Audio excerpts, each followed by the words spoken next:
Good evening മാറ്റിനി free വെബിനാറിലേക്ക് എല്ലാവർക്കും സ്വാഗതം. അതുപോലെ ബുധനാഴ്ചകളിൽ നമ്മൾ മൈൻഡ്ഫുൾനെസ്സിൻ്റെ സെഷനാണ്, 126ാമത്തെ സെഷനാണ്. അനിൽ സാറിൽ നമ്മൾ കേൾക്കുന്നു. ഇന്ന് ഒരു ഡീടോക്സിങ് ഏരിയയാണ്, മൈൻഡ്ഫുൾ ഡിജിറ്റൽ ഡീടോക്സിങ്. സോ എല്ലാവരെയും സ്വാഗതം ചെയ്യുന്നു. അതോടൊപ്പം Anil sir, you are welcome. Okay, എല്ലാവർക്കും നല്ല ഒരു സായാഹ്നം അതുപോലെ സ്വാഗതം ഞാൻ ആശംസിക്കുന്നു. Thank you Sab sir. ഇന്നത്തെ നമ്മളുടെ വിഷയം mindful digital detoxing, reclaiming your presence. കാണാമല്ലോ, കാണാമെന്ന് കരുതുന്നു, വിസിബിൾ ആണെന്ന്. ഓക്കെ, ഈ കാലത്ത് പ്രത്യേകിച്ച് ദിവസം ചെല്ലുന്തോറും, ഓരോ ദിവസം ചെല്ലുന്തോറും നമ്മൾ ഈ ഡിജിറ്റൽ ടോക്സിങ് അല്ലെങ്കിൽ ടോക്സിക് ആയിട്ടുള്ള ഒരു ഡിജിറ്റലിലേക്കുള്ള ആ സമയത്തേക്ക് അല്ലെങ്കിൽ അതിലേക്ക് നമ്മൾ നടന്നെടുക്കുകയാണ്. ഇത് പ്രായഭേദമന്യേ എല്ലാ മനുഷ്യർക്കും ഈ ഒരു അഡിക്ഷൻ ഉണ്ട്. അത് പലപ്പോഴും പക്ഷെ പ്രായമായവര്, മാതാപിതാക്കള് അല്ലെങ്കിൽ വല്യപ്പനും വല്യമ്മയോ അങ്ങനെയുള്ളവരൊക്കെ തന്നെ കുട്ടികളിലേക്കാണ് അവരാണ് അഡിക്റ്റഡ് ആണെന്ന് പറയുന്നുണ്ട്. പക്ഷെ അവര് അഡിക്റ്റഡ് ആണ് എന്ന് നമ്മൾ പറയുമ്പോഴും നമ്മുടെ ഈ അഡിക്ഷനെ കുറിച്ച് നമ്മൾ വേണ്ടത്ര ബോധവാന്മാരല്ല. ഒരു നാർസിസിസ്റ്റിക് മെന്റാലിറ്റിയാണ് ഈ കാര്യത്തിൽ നമ്മൾ വെച്ച് പുലർത്തുന്നത് സാധാരണഗതിയിൽ. കാരണം നമ്മൾ അക്സെപ്റ്റ് ചെയ്യാൻ തയ്യാറല്ല എന്നുള്ളതാണ്. സ്ഥിരമായിട്ട് ഇങ്ങനെ നമ്മൾ രാവിലെ എഴുന്നേൽക്കുമ്പോൾ തൊട്ട് സ്ക്രോൾ ചെയ്യുന്നു, അല്ലെങ്കിൽ ന്യൂസ് വായിക്കുന്നതോ അല്ലെങ്കിൽ മറ്റുള്ള കാര്യങ്ങളല്ല, അതിനേക്കാൾ കൂടുതൽ നമ്മൾ സോഷ്യൽ മീഡിയയിലേക്ക് കൂടുതൽ ശ്രദ്ധ പതിക്കുന്നു. എന്ത് സംഭവിക്കുന്നു, എന്താണ് ഇപ്പോൾ കിട്ടുന്നത് എന്നുള്ളതിനെ കുറിച്ച് അറിയുന്നതിനെ കുറിച്ച്. അവിടെ ഒരു ന്യൂസിന്റെ വാല്യൂവിനേക്കാൾ കൂടുതൽ നമ്മൾ സോഷ്യൽ മീഡിയയിൽ എന്തെങ്കിലുമൊക്കെ പ്രചരിപ്പിച്ചാൽ, അല്ലെങ്കിൽ നമ്മൾക്കിപ്പോൾ ഫേസ്ബുക്കിലോ മറ്റേതെങ്കിലും ഇൻസ്റ്റാഗ്രാമിൽ എന്തെങ്കിലും എഴുതിയിടുകയോ അല്ലെ മറ്റേതെങ്കിലും തരത്തിൽ ചെയ്യുമ്പോൾ നമുക്ക് കിട്ടുന്ന ലൈക്സിനെ കുറിച്ച് നമ്മൾ ഒരു പരിധി വരെ കൂടുതൽ എക്സൈറ്റഡ് ആകുന്നു. അതൊരു റിവാർഡിങ് ആയിട്ട് വരുന്നു, അല്ലെങ്കിൽ നമ്മളുടെ ബ്രെയിനിന് തന്നെ ഒരു റിവാർഡിങ് ആയിട്ട് നമ്മൾ കരുതുന്നു. അതിന്റെ ആ സാറ്റിസ്ഫാക്ഷന് വേണ്ടിയിട്ട് നിരന്തരം നമ്മൾ ഡിജിറ്റൽ ആയിട്ടുള്ള ഈ കാര്യങ്ങളിൽ കൂടുതൽ ശ്രദ്ധ ചെലുത്തുന്നു. അതുവഴി സംഭവിക്കുന്നത് എന്താണെന്ന് ചോദിച്ചു കഴിഞ്ഞാൽ, നമ്മൾക്ക് ക്രിയേറ്റീവായിട്ട് ചെയ്യാൻ നമുക്ക് സാധിക്കുന്ന ഒട്ടനവധിയായിട്ടുള്ള കാര്യങ്ങളിൽ നിന്ന് ശ്രദ്ധ പോവുകയും നമ്മളുടെ സമയം നമ്മൾ വേണ്ടത്ര വിധത്തില് നമ്മൾ ഉപയോഗിക്കാതിരിക്കുകയും ചെയ്യുന്നു. പിന്നെ ഈ കാര്യത്തെക്കുറിച്ച്, ഡിജിറ്റൽ മൈൻഡ്ഫുൾ ഡീടോക്സിങ്ങിനെ കുറിച്ചുള്ള വിശദമായിട്ടുള്ള കാര്യങ്ങളെ കുറിച്ച്, അതിൻ്റെ ശാസ്ത്രീയമായ വശങ്ങൾ, അതിൻ്റെ ഗുണങ്ങൾ, ദോഷങ്ങൾ, ഇതെല്ലാം അതിൻ്റെ സയൻസ് എന്താണ് എന്നെല്ലാം പറയാനാണ് ഞാൻ ഉദ്ദേശിക്കുന്നത്. അപ്പോൾ എന്നെ കേൾക്കുന്ന നിങ്ങൾ അല്ലെങ്കിൽ ഈ വീഡിയോ കാണുന്ന ആളുകൾക്ക് മനസ്സിലാക്കാൻ പറ്റും, നമുക്ക് ഓരോരുത്തർക്കും ഞാൻ ഡിജിറ്റലായിട്ട് കൂടുതൽ അഡിക്റ്റഡ് ആണോ, എൻ്റെ സമയം ചിലവഴിക്കുന്നതിൽ, അല്ലെങ്കിൽ ഈ പറയുന്നത് മറ്റുള്ളവരെ കുറിച്ച് നമ്മൾ കുറ്റപ്പെടുത്തുമ്പോഴും, നീ അത്രയും സമയം നോക്കരുത്, അല്ലെങ്കിൽ എടി നീ പഠിക്കുക എന്നൊക്കെ പറയുമ്പോഴും നമ്മൾ എന്തുമാത്രം സമയം ഈ കാര്യത്തിൽ ചിലവഴിക്കുന്നുണ്ടെന്നുള്ള ഒരു സ്വയം വിമർശനത്തിനോ അല്ലെങ്കിൽ വിചിന്തനത്തിനോ നമ്മൾ തയ്യാറാകേണ്ട ആവശ്യം കൂടിയാണ്. ഇന്നത്തെ ക്ലാസ്സിന്റെ പ്രധാനപ്പെട്ട പർപ്പസ് എന്ന് പറയുന്നത്, കൂടുതൽ നമ്മളെ ഓരോരുത്തരെയും എംപവർ ചെയ്യുക, കൂടുതൽ ഇതിന്റെ വിവിധ വശങ്ങളെ കുറിച്ച് സൂചിപ്പിക്കുമ്പോൾ നമ്മളെ തന്നെ കൂടുതൽ ശക്തിപ്പെടുത്തുക.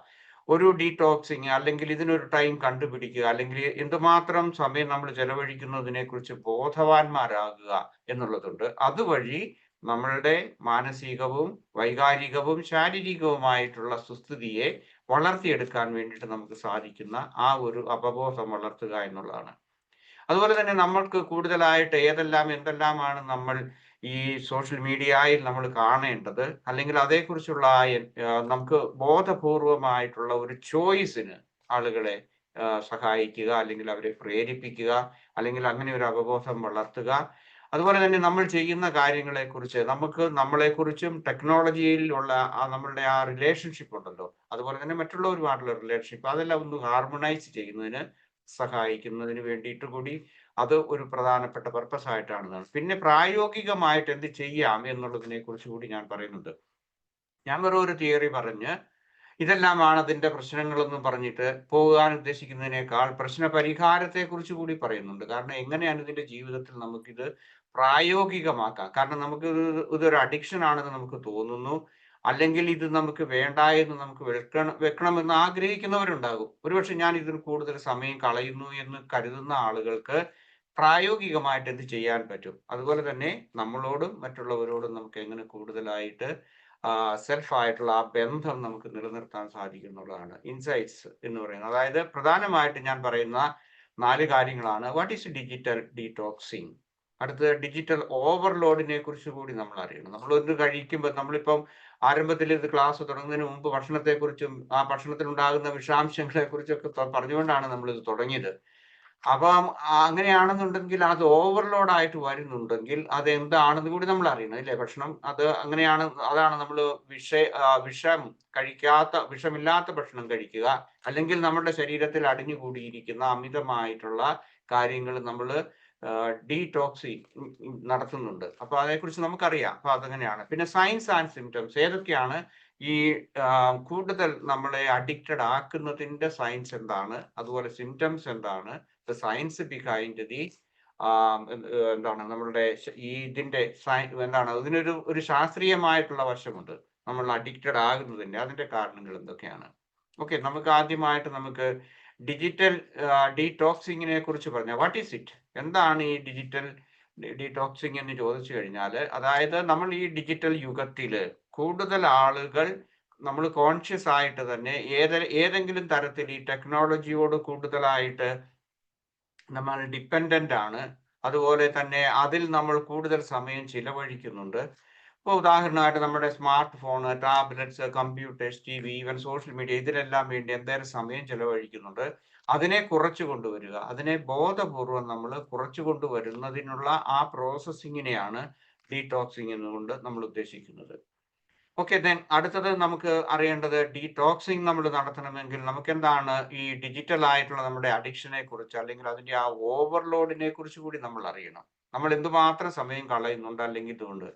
ഡിജിറ്റൽ ഓവർലോഡ് എന്ന് പറഞ്ഞു കഴിഞ്ഞാൽ നമ്മൾ മാനസികമായിട്ട്, വൈകാരികമായിട്ട്, അല്ലെങ്കിൽ ഫിസിക്കലായിട്ട് നമ്മൾ എന്തുമാത്രം അതിനോട് അഡിക്റ്റഡ് ആണെന്നും അങ്ങനെ ചെയ്യുന്നത് വഴി നമുക്കുണ്ടാകുന്ന ഈ മാനസികവും വൈകാരികവും ശാരീരികവുമായിട്ടുള്ള ആ ക്ഷീണം, അല്ലെങ്കിൽ അതുപോലെ അതുകൊണ്ടുണ്ടാകുന്ന അതിന്റെ സൈഡ് എഫക്റ്റ് എന്ന് നമുക്ക് പറയാം. ചിലപ്പം ഒരുപക്ഷെ നമുക്ക് അതിനെക്കുറിച്ച് ഞാൻ വിശദമായിട്ട് പറയുന്നുണ്ട്. നമ്മുടെ വൈകാരികമായ ജീവിതത്തെക്കുറിച്ച്, അല്ലെങ്കിൽ നമ്മുടെ വ്യക്തിപരമായിട്ടുള്ള ജീവിതത്തെക്കുറിച്ച്, അതുപോലെ തന്നെ നമുക്ക് ശാരീരികമായ പ്രശ്നങ്ങൾ ഇതുണ്ടാകുന്നുണ്ട്. കാരണം മിക്കപ്പോഴും നമ്മൾ ഇരുന്നു കൊണ്ടാണ് ഈ കാര്യങ്ങളൊക്കെ ചെയ്യുന്നത്. ഇരുന്ന് നമ്മളിങ്ങനെ കമ്പ്യൂട്ടർ ചെയ്യുന്നതിനേക്കാൾ കൂടുതൽ ഞാൻ പറഞ്ഞ ഈ മൊബൈൽ ഫോണിലൊക്കെ നമ്മളിങ്ങനെ കൂടുതലായിട്ട് എന്തെങ്കിലുമൊക്കെ നോക്കുകയും അല്ലെങ്കിൽ അങ്ങനെയൊക്കെ ചെയ്യുന്ന ആ രീതികള്, അല്ലെങ്കിൽ സോഷ്യൽ മീഡിയയിൽ നമ്മൾ കൂടുതൽ സമയം ചെലവഴിക്കുമ്പോൾ നമുക്ക് പ്രത്യേകിച്ച് 3 തലങ്ങളിലാണ് കൂടുതലായിട്ട് നമുക്ക്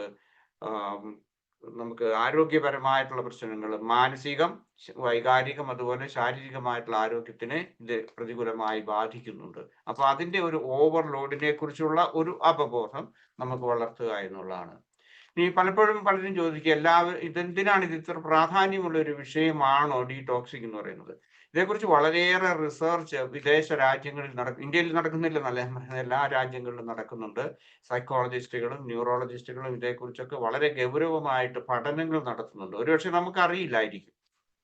നമ്മൾ പലപ്പോഴും ഏതെങ്കിലും വ്യക്തികൾ നമ്മുടെ മക്കളെയോ കൊച്ചുമക്കളെയോ ഒക്കെ കൂടുതൽ അവരെ ബോധവാന്മാരാക്കുന്നതിന് വേണ്ടി, അല്ലെങ്കിൽ അതിനുവേണ്ടി വഴക്ക് പറയാതെ ഇതൊക്കെ ചെയ്യുന്നതല്ലാതെ അവരുടെ പഠനങ്ങൾ അല്ലെങ്കിൽ അവരുടെ സമയം ചെലവഴിക്കുന്നില്ല എന്നുള്ളതിനേക്കാൾ കൂടുതൽ അതിനൊക്കെ അപ്പുറത്ത് വളരെ എന്താണ് സീരിയസ് ആയിട്ടുള്ള ചില കാര്യങ്ങൾ നമുക്ക് അറിയേണ്ടതുണ്ട്. ഒന്ന്, ഏതൊരു വ്യക്തിയെ സംബന്ധിച്ചും അമിതമായി ഇതിങ്ങനെ ചെയ്യുന്നുണ്ടെങ്കിൽ അവരുടെ പ്രൊഡക്ടിവിറ്റി, അതുപോലെ ക്രിയേറ്റിവിറ്റി അവർക്ക് നഷ്ടപ്പെടുന്നുണ്ട്. അവർക്ക് ചിന്തിക്കാൻ, അല്ലെങ്കിൽ കൂടുതലായിട്ട് ഭാവനയിലേക്ക് വരാൻ, അല്ലെങ്കിൽ അവരുടെ സമയം വേണ്ടത്ര ഉപയോഗിക്കാൻ സാധിക്കുന്നില്ല. രാവിലെയും വൈകിട്ടും ഉച്ചയ്ക്ക് എപ്പോഴല്ല, അല്ലെങ്കിൽ പ്രത്യേകിച്ച് ഇപ്പം പെൻഷനൊക്കെ പറ്റിയിരിക്കുന്നവർക്കാണെങ്കിൽ ഇതിനകത്ത് കൂടുതലായിട്ട് ചിലവഴിക്കാൻ സാധിക്കും. എനിക്ക് അങ്ങനെയുള്ള വ്യക്തികളെ എനിക്ക് വ്യക്തിപരമായിട്ട് അറിയാം. 5-8 മണിക്കൂറൊക്കെ ദിവസം മൊബൈലിലോ അല്ലെങ്കിൽ TV-യിലോ ഇങ്ങനെ നോക്കിയിരിക്കുന്ന ആളുകളെ എനിക്ക് വ്യക്തിപരമായിട്ട്, എനിക്ക് ഇവിടെ ഞാനൊക്കെ ജീവിക്കുന്ന ഈ രാജ്യത്ത് എനിക്കറിയാം. കാരണം അതുകൊണ്ട് അവർക്ക് ആരോഗ്യ പ്രശ്നങ്ങൾ ഉണ്ടാകുന്നുണ്ട്, മാനസികമായിട്ടുള്ള പ്രശ്നങ്ങൾ ഉണ്ടാകുന്നുണ്ട്. അതൊന്നും അവർ അറിയുന്നില്ല, അക്സെപ്റ്റ് ചെയ്യാൻ തയ്യാറല്ല. അടുത്തത് സ്ട്രെയിനിങ്. ഇതുകൊണ്ട് അവർക്ക് വേണ്ടത്ര കമ്മ്യൂണിക്കേഷൻ, അല്ലെങ്കിൽ മറ്റുള്ളവരോട് ബന്ധപ്പെടാൻ, അല്ലെങ്കിൽ അവരോട് സംസാരിക്കാൻ വൈകാരികമായിട്ടുള്ള ഒരു ബന്ധം നിലനിർത്താൻ, ആഴത്തിലുള്ള ഒരു ബന്ധം നിലനിർത്താനൊന്നും സാധിക്കാതെ അത് അങ്ങനെ എന്താണ് അതൊരു സ്ട്രെയിൻ ചെയ്യുന്നുണ്ട്, അല്ലെങ്കിൽ ആ ബന്ധങ്ങളെ ഉലയ്ക്കുന്ന രീതിയിലുള്ള എന്താണ് അവരുടെ സ്വഭാവ രീതികൾ മാറിപ്പോകുന്നത്. ഇതുകൂടാതെ ഇവരറിയാതെ തന്നെ, അത് നമ്മൾ അറിയാതെ തന്നെ നമ്മളുടെ അറ്റൻഷൻ സ്പാൻ, അതായത് നമുക്ക് ശ്രദ്ധിക്കാനുള്ള അറ്റൻഷൻ കൂടുതലായിട്ട് കൊടുക്കുക, ശ്രദ്ധ വ്യതിചലനങ്ങൾ ഉണ്ടാകുന്നുണ്ട്. അതുപോലെ തന്നെ ഓർമ്മക്കുറവുകൾ പലപ്പോഴും പലരിലും കാണാറുണ്ട്. ഇങ്ങനെയൊക്കെയുള്ള പ്രശ്നങ്ങൾ ഉണ്ടാകുന്നുണ്ട്. ദെൻ അടുത്തത് നമുക്ക് വൈകാരികമായിട്ടുള്ള ആ നംനെസ് ഓർ ബേൺ ഔട്ട് ഉണ്ടാകുന്നുണ്ട്. ഇനി ബേൺ ഔട്ടിന്റെ അങ്ങനെയുള്ള ആ ടെൻഡൻസി, അല്ലെങ്കിൽ ആ സ്ട്രെസ്സിന്റെ കൂടുതലുള്ള ആളുകൾ വീണ്ടും ഇതൊക്കെ കണ്ടു കഴിഞ്ഞാൽ കൂടുതൽ വൈകാരികമായിട്ടുള്ള ആ മരവിപ്പും അതുപോലെ തന്നെ ബേൺ ഔട്ടും അത് ത്വരിതപ്പെടുത്തുന്നതിന് കാരണമാകുന്നുണ്ട്. അപ്പം അടുത്തതായിട്ട് നമ്മൾക്ക് ഒത്തിരി ഹെൽത്ത് പ്രോബ്ലംസ് ഉണ്ട്. കാരണം നമ്മൾ എക്സസൈസ് ഒക്കെ ചെയ്ത് നടക്കാൻ പോവുകയോ അല്ലെങ്കിൽ വീട്ടിൽ ഏതെങ്കിലും തരത്തിലുള്ള ഫിറ്റ്നസ് ട്രെയിനിങ് ഒക്കെ നടത്തേണ്ട സമയം പോലും ഇതിനു വേണ്ടി ചെലവഴിക്കുന്നുണ്ട്. അപ്പം ഈ 3-4 കാരണങ്ങൾ കൊണ്ട് ഇത് വളരെ പ്രധാനപ്പെട്ട ഒരു കാര്യമായിട്ട് നമ്മൾ ഗൗരവപൂർവ്വം കണക്കാക്കേണ്ടതുണ്ട്. ഓക്കെ, ഇനി ഡിജിറ്റൽ ഡീടോക്സിങ്ങിന്റെ ഏറ്റവും പ്രധാനപ്പെട്ട, അല്ലെങ്കിൽ ഡിജിറ്റൽ ഓവർലോഡിന്റെ ഏറ്റവും പ്രധാനപ്പെട്ട കാര്യങ്ങൾ എന്തൊക്കെയാണെന്ന് ചോദിച്ചു കഴിഞ്ഞാൽ ഇൻഫർമേഷൻ ഫറ്റീഗ് ആണ്. അതായത് നമുക്ക് കിട്ടുന്ന അറിവുകളുടെ അതുകൊണ്ട് എന്താണ് അത് കിട്ടുന്നത് കൊണ്ട് നമുക്കുണ്ടാകുന്ന ആ ഇൻഫർമേഷൻ തന്നെ അതൊരു ഒരു എന്താണ് ക്ഷീണിപ്പിക്കുന്ന രീതിയിലാണ്. പെട്ടെന്ന് നമ്മുടെ ഇമെയിൽ ഒക്കെ നമ്മൾ ജോലി ചെയ്യുന്നുണ്ടെങ്കിൽ തീർച്ചയായിട്ടും അതൊക്കെ ആവശ്യമുണ്ട്. അതല്ലെങ്കിൽ ന്യൂസ് നോട്ടിഫിക്കേഷൻസ് ഇതെല്ലാം നോക്കുക, അല്ലെങ്കിൽ നമ്മൾ കൂടുതൽ നമ്മളിലേക്ക് ക്യൂരിയോസിറ്റി വർദ്ധിപ്പിക്കുക. ഞാൻ ഇട്ടതിന് പോസ്റ്റിന് എത്ര പേര് ലൈക്ക് അടിച്ചു, അല്ലെങ്കിൽ കമന്റ് ഇട്ടു, ഇതെല്ലാം കിട്ടുന്ന അത് വഴി നമുക്ക് ഒരു ഡോപ്പമൈൻ്റെ വർധന, അല്ലെ സെറട്ടോണിൻ ഇതുപോലെയുള്ള ന്യൂറോ ട്രാൻസ്മിറ്റേഷന്റെ ഒക്കെ ഇതൊക്കെ ഉണ്ടാകുന്നുണ്ടെന്ന് പറഞ്ഞാലും, പക്ഷെ അതിനൊക്കെ വേണ്ടി നമ്മൾ കളയുന്ന സമയവും അല്ലെങ്കിൽ അതിന്റെ അനന്തരഫലങ്ങൾ എന്ന് പറയുന്നത് ഇൻഫർമേഷൻ ഫറ്റീഗ് ആണ്. ദെൻ ഹൈപ്പർ കണക്ടിവിറ്റി എന്ന് നമുക്ക് പറയാം. എപ്പോഴും നമ്മൾ ഓൺ ആണ്. നമ്മളൊരു ഏതെങ്കിലും ഒരു യന്ത്രം ഇപ്പം നമ്മളുടെയൊക്കെ നാട്ടിൽ ഫ്രിഡ്ജുകൾ ഉണ്ടാകും, അത് എപ്പോഴും ഓണാണ്, 24 hours എന്ന് പറഞ്ഞ പോലെ നമ്മളും നമ്മുടെ ഇന്ദ്രിയങ്ങളും എല്ലാം ഇങ്ങനെ നമ്മൾ കൂടുതലായിട്ട് ഓൺ ചെയ്തിട്ട് കൂടുതൽ അതിനെക്കുറിച്ച് റെസ്പോൺസ് കൊടുക്കാൻ വേണ്ടി, അതിനുവേണ്ടി ഒരുപക്ഷെ ചിലപ്പോൾ മറ്റുള്ളവരോട് വിളിച്ചു പറയുക, അല്ലെങ്കിൽ അത് അനാവശ്യമായ കാര്യങ്ങൾ ഫോർവേഡ് ചെയ്യുക. ചില ആളുകൾ നല്ല കാര്യങ്ങൾ ചെയ്യുന്നവരുണ്ട്, ചിലർ നെഗറ്റിവിറ്റി ആയിരിക്കും കൂടുതൽ. നെഗറ്റിവിറ്റിയോടാണ് മനുഷ്യന് കൂടുതൽ താല്പര്യമുള്ളത്. അപ്പൊ അങ്ങനെ ഈ ഹൈപ്പർ കണക്ടിവിറ്റി ഇതെല്ലാം ഇതിന്റെ ഒരു സ്വഭാവമാണ്, ഈ മെന്റൽ നമ്മളുടെ അതായത് ഓവർലോഡിന്റെ, ഡിജിറ്റൽ ഓവർലോഡിന്റെ. ദെൻ അടുത്തത് മെന്റൽ ക്ലട്ടറിംഗ് ആണ്, അല്ലെ ക്ലട്ടർ എന്ന് പറയാം. അതായത് മാനസികമായിട്ട് ടു മെനി തിങ്സിന്റെ ഇതിലേക്ക് പോകുന്നതുകൊണ്ട് നമ്മൾ എപ്പോഴും ബ്രൗസ് ചെയ്തുകൊണ്ടിരിക്കുന്നു, ഇങ്ങനെ തോണ്ടിക്കൊണ്ടിരിക്കുന്നു. ഇങ്ങനെയുള്ള സന്ദർഭങ്ങളിലെല്ലാം കൂടുതലായിട്ട് നമുക്ക് നമ്മളുടെ മനസ്സിനെ കുറിച്ച് അതിന്റെ ഒരു ഓർഡർ കീപ്പ് ചെയ്യാൻ വേണ്ടി കൂടുതൽ മാനസികമായിട്ടുള്ള ആ ഒരു സ്വസ്ഥതയോ, അല്ലെങ്കിൽ അതിനെ ഒന്ന് നിലനിർത്താനോ, അല്ലെങ്കിൽ കൂടുതൽ ശ്രദ്ധിക്കാനോ നമുക്ക് കഴിയാത്ത വിധത്തില് ഒരു കൈൻഡ് ഓഫ് എന്താ പറയുക, നമുക്കൊരു മാനസിക വിഭ്രാന്തി എന്ന് പറയാം. ഒരു വലിയൊരു മാനസിക രോഗത്തിന്റെ ഭാഗമല്ല, പക്ഷെ നമുക്ക് പലതും നമുക്ക് വേണ്ടത്ര രീതിയിൽ നമുക്ക് നിർവചിക്കാനോ അല്ലെങ്കിൽ അത് നന്നായിട്ട് ചെയ്യാനോ നമുക്ക് സാധിക്കുന്നില്ല. ദെൻ ഫൈനലി ഇമോഷണൽ ട്രെയിനിങ് എന്ന് വരും. അതായത് നമ്മൾ എപ്പോഴും കമ്പയർ ചെയ്യും മറ്റുള്ളവർക്ക് കിട്ടുന്ന ലൈക്സിനെ കുറിച്ച്, അല്ലെങ്കിൽ കമന്റ്സുകളെ കുറിച്ച്. എനിക്കത് കിട്ടിയില്ലല്ലോ എന്നുള്ള പരാതി, വീണ്ടും അതിനു വേണ്ടി സമയം കളയുന്നു. പിന്നെ ദെൻ ആങ്സൈറ്റി, ബേൺ ഔട്ട്, ഇങ്ങനെയുള്ള കാര്യങ്ങളെല്ലാം നമുക്ക് ഇമോഷണൽ ആയിട്ട് ഒത്തിരി സമയം നമ്മൾ കളയുന്നുണ്ട്. അടുത്തത് നമ്മൾ ഓരോരുത്തർക്കും നമുക്ക് ചിന്തിക്കാവുന്ന ഒരു കാര്യമാണ്, അതായത് എന്നിൽ അല്ലെങ്കിൽ എനിക്ക് ഇതുണ്ടോ എന്ന് സ്വയം ചോദിക്കാനുള്ള അതിന്റെ സയൻസ് ആണ്. അതിന്റെ ലക്ഷണങ്ങൾ എന്തൊക്കെയാണ് ഉണ്ടോ, അല്ലെങ്കിൽ ഡിജിറ്റൽ ഈ ഓവർലോഡ് അല്ലെങ്കിൽ ഇതിനോട് കൂടുതൽ അഡിക്റ്റഡ് ആണോ എന്നുള്ളത് തിരിച്ചറിയാൻ വേണ്ടിയിട്ടുള്ള അതിന്റെ ആ ലക്ഷണങ്ങളാണ് അടുത്തതായിട്ട് ഞാൻ പറയുന്നത്. ഒന്ന്, ഇറിറ്റബിലിറ്റി ആൻഡ് റെസ്റ്റ്ലെസ്നെസ്. നിങ്ങൾ ശ്രദ്ധിച്ചിട്ടുണ്ടോ? ഒരുപക്ഷെ നിങ്ങളുടെ വളരെ ബന്ധപ്പെട്ടവര്, അല്ലെങ്കിൽ നിങ്ങളുടെ ഭാര്യയോ ഭർത്താവോ, അല്ലെങ്കിൽ മറ്റ് ജോലി സ്ഥലങ്ങളിലൊക്കെ, അല്ലെങ്കിൽ എവിടെയെങ്കിലുമൊക്കെ നിങ്ങൾക്ക് വളരെ അടുത്തിടപഴകേണ്ടി വരുന്ന ആളുകൾ ഇതിനോട് കൂടുതൽ അഡിക്റ്റഡ് ആണെങ്കിൽ ഇറിറ്റബിലിറ്റി ആൻഡ് റെസ്റ്റ്ലെസ്നെസ് അവർ കാണിക്കും. അവർ പെട്ടെന്ന് പ്രകോപിതരാകും, അല്ലെങ്കിൽ അവർ ഒരു റെസ്റ്റ്ലെസ്നെസ് കാണിക്കുന്നുണ്ട്. അതുകൊണ്ടാണ് അവരിങ്ങനെ വീണ്ടും ഇത് എപ്പോഴും ഇങ്ങനെ ഇത് നോക്കിക്കൊണ്ടിരിക്കുന്നത്. അപ്പൊ ആ സമയത്ത് ചിലപ്പോൾ സംസാരിച്ചു കഴിഞ്ഞാൽ, നമ്മൾ എന്തെങ്കിലും ചോദിച്ചു കഴിഞ്ഞാൽ ഇഷ്ടപ്പെടാത്തവരും അങ്ങനെയുള്ള ചില ആളുകളെ എനിക്കറിയാം.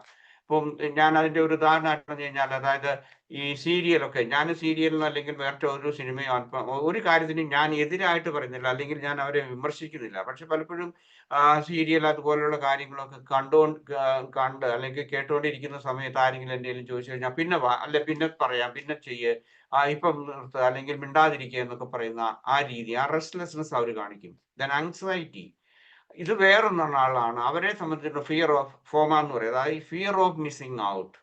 ഇത് നമുക്കങ്ങ് ഇന്നത്തെ ഇത് കണ്ടില്ലെങ്കിൽ, ഇപ്പൊ ന്യൂസ് കണ്ടില്ലെങ്കിൽ, അല്ലെങ്കിൽ ഒരു മലയാളത്തിലൊക്കെയുള്ള അല്ലെങ്കിൽ നമ്മുടെ പല വീട്ടമ്മമാർക്ക് ആ സീരിയൽ കണ്ടില്ലെങ്കിൽ എന്ത് സംഭവിക്കുന്നു? ഒരു ദിവസത്തെ ഇത് കണ്ടില്ലെങ്കിൽ വലിയ ബുദ്ധിമുട്ടായിട്ട് വരുന്നവരുണ്ട്. അപ്പൊ എന്താണ് നമുക്കത് അത് വിട്ടുകളയാൻ നമുക്ക് സാധിക്കുന്നില്ല. Then boredom in our hyper stimulation, നമ്മൾ ആ സ്റ്റിമുലേഷൻ നമ്മൾ എപ്പോഴും കീപ്പ് ചെയ്തില്ലെങ്കിൽ നമ്മൾക്ക് ഒരു വിരസത നമുക്ക് ജീവിതത്തിൽ അനുഭവപ്പെടും. കാരണം ഇത് എപ്പോഴും കണ്ടുകൊണ്ടിരിക്കണം, ഒന്ന് കഴിഞ്ഞ് മറ്റൊന്ന് കാണണം, ഏതെങ്കിലും തരത്തിലുള്ള ചിലപ്പം റീൽസ് ആയിരിക്കും, മറ്റേതെങ്കിലും തരത്തിലുള്ളത് വേണം. മാത്രമല്ല മനസ്സിനൊരു സ്വസ്ഥത, ഒരു ആന്തരികമായിട്ടുള്ള ഒരു മനുഷ്യന് സ്വാഭാവികമായിട്ടുള്ള ഒരു മൗനത്തിലേക്ക് അല്ലെങ്കിൽ ആ നിശബ്ദതയിലേക്ക് പോകാൻ ഇതിനോട് ബന്ധപ്പെട്ട ആളുകൾക്ക് സാധിക്കുന്നില്ല. കാരണം അവർക്ക് എപ്പോഴും എന്തെങ്കിലുമൊക്കെ ഒരു സ്റ്റിമുലേഷൻ വേണം. ഒരു തരം ഡ്രഗ് അഡിക്ഷൻ പോലെ ഇതൊരു അഡിക്ഷൻ ആയിട്ട് മാറിയിരിക്കുകയാണ്. പിന്നെ മറ്റൊന്ന്, ഇതിങ്ങനെ ഈ ശബ്ദങ്ങളും കോലാഹലങ്ങളും ഇതെല്ലാം കാണുകയും കേൾക്കുകയും ചെയ്യുന്നുണ്ടെങ്കിലും അവർ ലോൺലിനെസ് ആൻഡ് ഐസൊലേഷൻ അവർക്ക് അനുഭവപ്പെടും. ഓരോരുത്തരും ചിന്തിക്കാം, നമ്മളിപ്പോൾ നിങ്ങൾ തന്നെ എത്ര പേരുണ്ടെന്ന് എനിക്കറിയില്ല, കേട്ടുകൊണ്ടിരിക്കുന്നവര് അല്ലെങ്കിൽ ഇത് കേൾക്കുന്ന ഈ വീഡിയോ കേൾക്കുന്നവര്, അവരിൽ കൂടുതലായിട്ട് എന്നിട്ട് അവർ മറ്റുള്ളവരോട് പറയും, ഓ എന്റെ ഭർത്താവ് എന്നോട് മിണ്ടുന്നില്ല, അല്ലെ എന്റെ ഭാര്യ എന്നോട് മിണ്ടുന്നില്ല, അല്ലെങ്കിൽ എന്റെ അച്ഛൻ അമ്മ ഇവരൊക്കെ മിണ്ടുന്നില്ല എന്നുള്ള പരാതികൾ ഇവർ പറഞ്ഞുകൊണ്ടിരിക്കും. കാരണം എന്താണ്, അവർ ഉള്ളിന്റെ ഉള്ളിൽ അവര് ലോൺലിനെസ് അല്ലെങ്കിൽ ഐസൊലേഷൻ ഇല്ലാതായിട്ട് പോവുകയാണ്. കാരണം ഇതിങ്ങനെ ഈ ഒരു ഫിയർ ഓഫ് മിസ്സിങ് ഔട്ട് അല്ലെങ്കിൽ ഈ സ്റ്റിമുലേഷൻ കിട്ടണം. അങ്ങനെയാണ് ഇപ്പൊ ഡ്രഗ്സ് ഒക്കെ ഉപയോഗിക്കുന്ന ആളുകളെ സംബന്ധിച്ച് അവർക്ക് എന്താണ്, അവർക്ക് കൂടുതലായിട്ട് വേണം. അതിന്റെ സ്റ്റിമുലേഷൻ കുറയുമ്പോഴേക്കും അവർക്ക് അത് വിട്ടുപോകുന്നു. അപ്പൊ വീണ്ടും സ്റ്റിമുലേറ്റ് ചെയ്യണമെന്ന് തോന്നുന്നു. പിന്നെ അടുത്തത് ഡിഫിക്കൽറ്റി ഓഫ് കോൺസെൻട്രേറ്റിംഗ്. ഒരു കാര്യത്തിലും അത് സാവധാനമാണ് വരുന്നത്, നമ്മൾ അറിയുന്നില്ലായിരിക്കും. പലപ്പോഴും നമുക്ക് വേണ്ടത്ര കോൺസെൻട്രേറ്റ് ചെയ്യാൻ, ഒരു കാര്യത്തെ ശ്രദ്ധാപൂർവം ചെയ്യുന്നതിന് നമുക്ക് സാധിക്കാതെ വരും. പിന്നെ ഇങ്ങനെയുള്ളവരുടെ മറ്റൊരു ലക്ഷണമാണ് മൂഡ് സ്വിങ്ങിങ് ഓർ ഫീലിംഗ് ലോ. അതായത് ഒരു ഊർജം അവർക്ക് മാനസികമായിട്ടുണ്ടായിരിക്കില്ല, കാര്യങ്ങൾ വ്യക്തമായിട്ടും അതുപോലെ തന്നെ കൂടുതൽ ഉത്സാഹത്തോടു കൂടി, അത് എനർജി, ആന്തരികമായിട്ടുള്ള എനർജി നഷ്ടപ്പെടുകയും അതുപോലെ തന്നെ എപ്പോഴും അവര് ആ മൂഡ് സ്വിങ്ങിങ്ങിലേക്ക് പോകുക. അതായത് അവരുടെ പെരുമാറ്റങ്ങളും ബാക്കിയുള്ള കാര്യങ്ങളും നമുക്ക് പ്രവചനാതീതമായ രീതിയിലായിരിക്കും ഇതിനോട് ബന്ധപ്പെട്ടിട്ടുള്ളത്. ദെൻ അടുത്ത സൈൻ എന്ന് പറയുന്നത് സെൻസ് ഓഫ് ലോസ് ആണ്. അവർക്ക് ദേ ഫീൽ ഇറ്റ്, കാരണം അവർക്ക് എന്തോ ഒരു കുറവുണ്ട്. അപ്പോൾ വീണ്ടും അവരത് സ്റ്റിമുലേറ്റ് ചെയ്യുന്നതിന് നോക്കുന്നു, അല്ലെങ്കിൽ കൂടുതൽ ഇതിലേക്ക് അഡിക്റ്റഡ് ആകുന്നു. ദെൻ അടുത്ത ഒരു സൈൻ അല്ലെങ്കിൽ ലക്ഷണം എന്ന് പറയുന്നത് കമ്പൾസീവ് ചെക്കിംഗ് ആണ്. അതായത് അതിങ്ങനെ ഇതാണ്, മൊബൈൽ ഒന്ന് എടുത്ത് മാറ്റി വെച്ചു, അല്ലെങ്കിൽ പ്രത്യേകിച്ച് മൊബൈൽ ആയിരിക്കും നിങ്ങളൊക്കെ കൂടുതൽ ഉപയോഗിക്കുന്നതെന്ന് ഞാൻ കരുതുന്നു, സോഷ്യൽ മീഡിയയ്ക്ക് വേണ്ടി. അങ്ങനെയാണെന്നുണ്ടെങ്കിൽ ഒന്ന് മാറ്റി വെച്ച് കഴിയും, അടുത്തതായിട്ട് ഒരു നോട്ടിഫിക്കേഷൻ വന്നു, ചിലർ അത് നോട്ടിഫിക്കേഷൻ തന്നെ ഓൺ ചെയ്തിടും ശബ്ദം കേൾക്കാൻ വേണ്ടി. അതല്ലെങ്കിൽ ആരെങ്കിലും എന്നെ കമന്റ് ചെയ്തോ, അല്ലെങ്കിൽ എനിക്ക് ലൈക്ക് അടിച്ചോ, എന്തെങ്കിലുമൊക്കെ കിട്ടിയോ എന്നുള്ളതിന് ആ ഒരു ഇതിന് വേണ്ടിയിട്ട് കമ്പൾസീവ് ആയിട്ടുള്ള ഒരു പെരുമാറ്റ രീതി മാനസികമായിട്ട്, അതുപോലെ തന്നെ ആ മൊബൈല് അല്ലെങ്കിൽ അത് എടുക്കുന്നതിന് വേണ്ടിയുള്ള ഒരു കമ്പൾസീവ് ആയിട്ടുള്ള ഒരു ഏർജ് ഇവരിൽ ഉണ്ടാകും. ദെൻ ഏർജ് ടു റീകണക്ട്, അതായത് ഇതുമായിട്ട് ഈ സോഷ്യൽ മീഡിയ ആയിട്ട് കൂടുതൽ റീകണക്ട് ചെയ്യാൻ വേണ്ടി, അല്ലെങ്കിൽ കമ്പയർ ചെയ്യുന്നു. അതുപോലെ തന്നെ മറ്റേ ആൾക്ക് എത്ര ലൈക്ക് കിട്ടി അല്ലെങ്കിൽ കമന്റ് കിട്ടി, ഇങ്ങനെയൊക്കെ ഉള്ളതിനെ കുറിച്ചാണ്. Lack of productivity, of course ഇത് വേറൊന്നാണ്. കാരണം നമുക്കൊന്നും ചെയ്യാനില്ല, ഇതൊന്ന് കഴിയട്ടെ അല്ലെങ്കിൽ ഇത് ചെയ്യട്ടെ. ചില ആളുകള്, എനിക്ക് കൃത്യമായിട്ട് എനിക്കറിയില്ല എങ്കിലും എനിക്കറിയാവുന്ന ചില വീട്ടമ്മമാര് അവരുടെ പകല്, പ്രത്യേകിച്ച് വൈകിട്ടത്തേനുള്ള ഭക്ഷണമൊക്കെ ആണെങ്കിൽ ഇതൊക്കെ ചെയ്തിട്ട് ഉച്ച കഴിഞ്ഞ് സീരിയലൊക്കെ തുടങ്ങുമ്പോൾ അവര് അതിന് വേണ്ടിയിട്ട് എന്താണ് കൂടുതലായിട്ട് സമയം കളയുന്നു. അപ്പൊ ഉച്ച കഴിഞ്ഞ് വേറൊരു ജോലിയും അവർക്ക് ചെയ്യാൻ പറ്റില്ല. അങ്ങനെ ചില ആളുകളെ എനിക്കറിയാം, ഞാൻ പേഴ്സണലായിട്ട് എനിക്കറിയാം. കാരണം അവർക്ക് എന്തെങ്കിലുമൊക്കെ ഷോപ്പിംഗ് നടത്തണം, മറ്റെന്തെങ്കിലുമൊക്കെ കാര്യങ്ങളൊക്കെ ചെയ്യണമെന്നുണ്ടെങ്കിൽ അത് എല്ലാം അവര് ഈ നാട്ടിലെ ആ ടൈം അനുസരിച്ച്, വിദേശ രാജ്യങ്ങളിലുള്ള പല സ്ത്രീകളും അവരുടെ എല്ലാ കാര്യങ്ങളും ചെയ്തു തീർക്കും, അല്ലെ ചെയ്തില്ലെന്ന് വരും. എന്ത് ചെയ്യുന്നു, അവരതിന് വേണ്ടിയിട്ട് ആ പ്രൊഡക്ടിവിറ്റി, അല്ലെങ്കിൽ അവർക്ക് വായിക്കാനോ ചിന്തിക്കാനോ മറ്റെന്തെങ്കിലുമൊക്കെ ചെയ്യാനുള്ള സമയങ്ങൾ അവർ കളയുകയാണ് ചെയ്യുന്നത്. ദെൻ ഇൻക്രീസ്ഡ് ഫിഡ്ജറ്റിംഗ് എന്ന് പറയും. ഫിഡ്ജറ്റിംഗ് എന്ന് പറഞ്ഞു കഴിഞ്ഞാൽ ആങ്സൈറ്റി, വറി, അനാവശ്യമായിട്ടുള്ള ഭയങ്ങൾ ഇങ്ങനെയൊക്കെയുള്ള ഇതാണ് അവർക്ക് കൂടുതലായിട്ട് ഇതെല്ലാം ഉണ്ടാകും. ഫിഡ്ജറ്റ് എന്നൊക്കെ പറഞ്ഞാൽ അൺനെസസറി ആയിട്ടുള്ള ആങ്സൈറ്റി, വറി അല്ലെങ്കിൽ കൺഫ്യൂഷൻ എന്നൊക്കെ നമുക്ക് പറയാം. ദെൻ അടുത്തത് ശാരീരികമായിട്ടുള്ള ഒന്നാണ് ഹെഡ് ഏക്സ് എന്ന് പറയുന്നത്. ഹെഡ് ഏക്ക്, അതുപോലെ ഇനി അതിലേക്ക് വരുന്നുണ്ട് ഞാൻ പറഞ്ഞ പല പല എന്താണ് നമ്മളുടെ ബ്രെയിനുമായിട്ട് ബന്ധപ്പെട്ട അല്ലെങ്കിൽ നമുക്ക് തലവേദനകൾ ഉണ്ടാകുന്നുണ്ട്. ദെൻ അടുത്തത് ഫറ്റീഗ് ആണ്. കാരണം ഇരിപ്പ് എന്ന് പറയുന്നത് അത് സാധാരണ ഇപ്പോഴത്തെ പുതിയ ഇതനുസരിച്ച് ഞാൻ വായിച്ചിട്ടുള്ളത്, അതായത് കൂടുതൽ സമയം നമ്മൾ ഇരുന്നു കൊണ്ടുള്ള ജോലി ചെയ്യുന്നത് നമ്മൾ ഡ്രഗ്സ് അടിക്കുന്ന ഏതെങ്കിലും ആൽക്കഹോൾ കഴിക്കുന്ന പോലെ അല്ലെങ്കിൽ മറ്റേതെങ്കിലും തരത്തിൽ വളരെയേറെ ശരീരത്തെ ബാധിക്കുന്നതാണ്. ഇടയ്ക്കിടയ്ക്ക് ഒരു അരമണിക്കൂർ അല്ലെ മിനിമം ഒക്കെ ഉള്ളപ്പോഴേക്കും ഒന്ന് ഇറങ്ങി ഒന്നുകിൽ പുരയ്ക്കകത്തൂടെ അല്ലെങ്കിൽ ഏതെങ്കിലും തരത്തിലുള്ള ഒരു മൂവ്മെന്റ്സ് നമുക്ക് വേണമെന്നാണ് പറയുന്നത്. അപ്പൊ ഇത് മണിക്കൂറുകൾ ഇങ്ങനെ ഇരുന്ന് ന്യൂസ് കാണുകയോ സീരിയൽ കാണുകയോ എന്തെങ്കിലുമൊക്കെ ചെയ്താൽ, ഞാൻ ഇപ്പം സീരിയലിനെ കുറിച്ചല്ല, ഞാൻ അതിനെതിരായിട്ടും അല്ല ഞാൻ പറയുന്നത്, നിങ്ങൾ എന്നെ മനസ്സിലാക്കണം. I am not judging anything, but examples ആയിട്ട് ഞാൻ പറയാണ് കൂടുതൽ സമയം ഇങ്ങനെ ഇരുന്ന്. അടുത്തത് mental fatigue or brain fog. അതായത് മാനസികമായ തളർച്ചയുണ്ടാകും, ഒരു ഊർജ്ജമില്ല, ചിന്തിക്കുന്നില്ല, അല്ലെങ്കിൽ ബ്രെയിനിന്റെ പ്രവർത്തനം വരുന്നില്ല. ബ്രെയിൻ ഫോഗ് എന്ന് പറഞ്ഞാൽ നിങ്ങൾക്ക് അറിയാമായിരിക്കും, ഇല്ലെങ്കിൽ അറിയത്തില്ലാത്തവർക്ക് ഞാൻ പറയാം, അതൊരു കൺഫ്യൂഷൻ ആണ്. അതായത് കൃത്യമായിട്ടുള്ള അല്ലെങ്കിൽ നമ്മുടെ ആ ലോജിക്കൽ തിങ്കിങ് അല്ലെങ്കിൽ പല കാര്യങ്ങളിലും നമുക്ക് സാവധാനം നമ്മൾ കൺഫ്യൂസ്ഡ് ആകും. തീരുമാനങ്ങൾ എടുക്കുന്നതിനകത്ത് കൃത്യമായിട്ടുള്ള ഒരു എന്താണ് നമ്മളുടെ കോഗ്നിറ്റീവ് ആയിട്ടുള്ള എബിലിറ്റി കുറയുന്നു. ഇതിനെല്ലാമാണ് നമ്മൾ ബ്രെയിൻ ഫോഗ് എന്ന് ജനറലി പറയുന്നത്. അതുപോലെ തന്നെ തീരുമാനങ്ങൾ എടുക്കാൻ നമുക്ക് സാധിക്കാതെ വരും പലപ്പോഴും. കാരണം ഇതിന്റെ ഈ ഇൻഫ്ലുവൻസ് സോഷ്യൽ മീഡിയയുടെ അതിൽ നിന്ന് കിട്ടുന്ന ആ ഇൻഫ്ലുവൻസ് പലപ്പോഴും നമുക്ക് ഡിസിഷൻ എടുക്കാൻ നമുക്ക് സാധിക്കാതെ വരും. ദെൻ അടുത്തത് നമ്മുടെ മെമ്മറിയെ നമുക്ക് നഷ്ടപ്പെടുന്നുണ്ട്. അതായത് ന്യൂറോളജിസ്റ്റുകളുടെ അഭിപ്രായ പ്രകാരം അതായത് നമുക്ക് 7 കാര്യങ്ങളിലാണ് നമുക്ക് എന്താണ് നമ്മളുടെ ആ മെമ്മറി 7 കാര്യം ഒരു പ്രസന്റ് മൊമെന്റിൽ നമുക്ക് 7 കാര്യങ്ങളാണ് നമ്മുടെ മെമ്മറിയിൽ ഇങ്ങനെ ഫ്ലോട്ട് ചെയ്യുന്നത് അല്ലെങ്കിൽ നമുക്ക് കിട്ടാനുള്ള ആക്സസബിലിറ്റി ഉള്ളത്. അതിൽ കൂടുതലായിട്ട് പലപ്പോഴും 7, അത് 6, 7 അങ്ങനെ അല്ലെങ്കിൽ 8 അങ്ങനെയൊക്കെ ആ രീതിയിലാണ് പോകുന്നത്.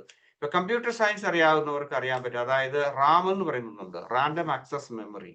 റാൻഡം ആക്സസ് മെമ്മറി എന്ന് പറഞ്ഞാൽ നമ്മളൊരു പ്രോഗ്രാം ഓപ്പൺ ചെയ്യുമ്പോൾ, പ്രത്യേകിച്ച് ഗ്രാഫിക്സ് അല്ലെ ഫോട്ടോ പ്രോസസ്സിംഗ് അല്ലെ ഫോട്ടോഷോപ്പ് ഒക്കെ ചെയ്യുന്ന ആള് ആ കമ്പ്യൂട്ടറിന് കൂടുതൽ 16 പോരാ, ചിലപ്പോൾ 32, 64 റാം ഒക്കെ വേണ്ടി വരും. കാരണം ആ ഒരു ഫയൽ ഓപ്പൺ ചെയ്ത് അത് ഇങ്ങനെ കൊണ്ടുവരുമ്പോഴേക്കും ആ കമ്പ്യൂട്ടറിന് ആ റാൻഡം ആക്സസ് മെമ്മറി എന്ന് പറയുന്നത് വളരെ കൂടുതലുണ്ടെങ്കിൽ അത് ചെയ്യാൻ പറ്റുള്ളൂ. അല്ലെങ്കിൽ ഒന്നുകിൽ ആ പ്രോഗ്രാം ആ ഫയൽ തന്നെ കറപ്റ്റഡ് ആകാം, അല്ലെങ്കിൽ പ്രോഗ്രാം ഷട്ട് ഡൗൺ ചെയ്യും ഓട്ടോമാറ്റിക് ആയിട്ട്. എന്ന് പറഞ്ഞ പോലെ നമ്മൾക്ക് ഈ നമ്മുടെ മെമ്മറിയിലുള്ള ആ റിട്ടൈൻ ചെയ്യാനുള്ള ആ ഒരു കഴിവ് ഇതുകൊണ്ട് നമുക്ക് നഷ്ടപ്പെടുന്നുണ്ട്.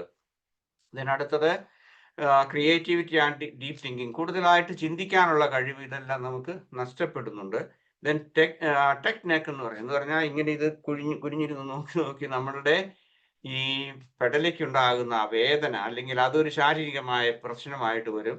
പലപ്പോഴും അത് അറിയുന്നില്ല. പലപ്പോഴും എനിക്ക് ചില ആളുകളെ എനിക്കറിയാം വ്യക്തിപരമായിട്ട്. അവർക്ക് ഈ അവരുടെ തലയ്ക്ക് അവർ ചില സമയത്ത് അവർ ചില ദിവസങ്ങൾ എഴുന്നേറ്റ് കഴിയുമ്പോഴേക്കും അവർ കംപ്ലൈന്റ് ചെയ്യുന്ന ആളുകളെ എനിക്കറിയാം. അതായത് അവർ പറയും, എനിക്ക് ഭയങ്കര തലയ്ക്ക് പിരിവിരിപ്പാണെന്ന് പറയും. നാട്ടിലെ ഇത് പറഞ്ഞു കഴിഞ്ഞാൽ അതിന് പ്രത്യേകമായിട്ട് എന്താ പിരിവിരിപ്പ് എന്ന് പറഞ്ഞാൽ നിങ്ങൾക്ക് അറിയാമെന്ന് എനിക്ക് തോന്നുന്നു. കാരണം അവർ ഈ ഇരിപ്പിൽ ഇതിങ്ങനെ നോക്കുന്നു, അതുപോലെ ഇങ്ങനെ ഇരുന്ന് കൂടുതൽ സമയം കഴിയുമ്പോഴേക്കും ഏതെങ്കിലും തരത്തിലുള്ള ഒരു ടെക്നിക്ക്, ഒന്നുകിൽ പിടലി വേദനയായിരിക്കും, അല്ലെങ്കിൽ ഇതുപോലെയുള്ള എന്തെങ്കിലുമൊക്കെ രോഗലക്ഷണ തലവേദനകളൊക്കെ ഉണ്ടാകാം. ഓക്കെ, അടുത്തത് നമുക്ക് നോക്കേണ്ടത് why I can't just stop it. എനിക്ക് എന്തുകൊണ്ടാണ് ഇത് നിർത്താൻ പറ്റാതെ പോകുന്നത് എന്ന് ചോദിച്ചാൽ ആ ചോദ്യത്തിന് ഉത്തരം, കാരണം ഇതിനിങ്ങനെ അഡിക്റ്റഡ് ആയി കഴിഞ്ഞു കഴിഞ്ഞാൽ ഏതെങ്കിലും ഇപ്പം ഈവൻ ന്യൂസ് കാണുന്നതായിരിക്കും. ചില ആളുകളൊക്കെ റിട്ടയർ ഒക്കെ ചെയ്ത് വന്നിട്ടുള്ള ആളുകൾ ഉണ്ടാകാം, മണിക്കൂറുകൾ ഇരുന്ന് ന്യൂസ് അല്ലെ TV ഇതെല്ലാം കാണുന്നു. അതായത് അവിടെ ഒരു 10 മണിയോ 11 മണിയോ 12 മണിയോ ഒക്കെ കലാശക്കൊട്ട കെട്ടി കഴിയുമ്പോഴായിരിക്കും ഇവർ കിടക്കാൻ പോകുന്നത്. ഈവൻ ലേറ്റ് ആയിട്ടേ കിടക്കുകയുള്ളൂ.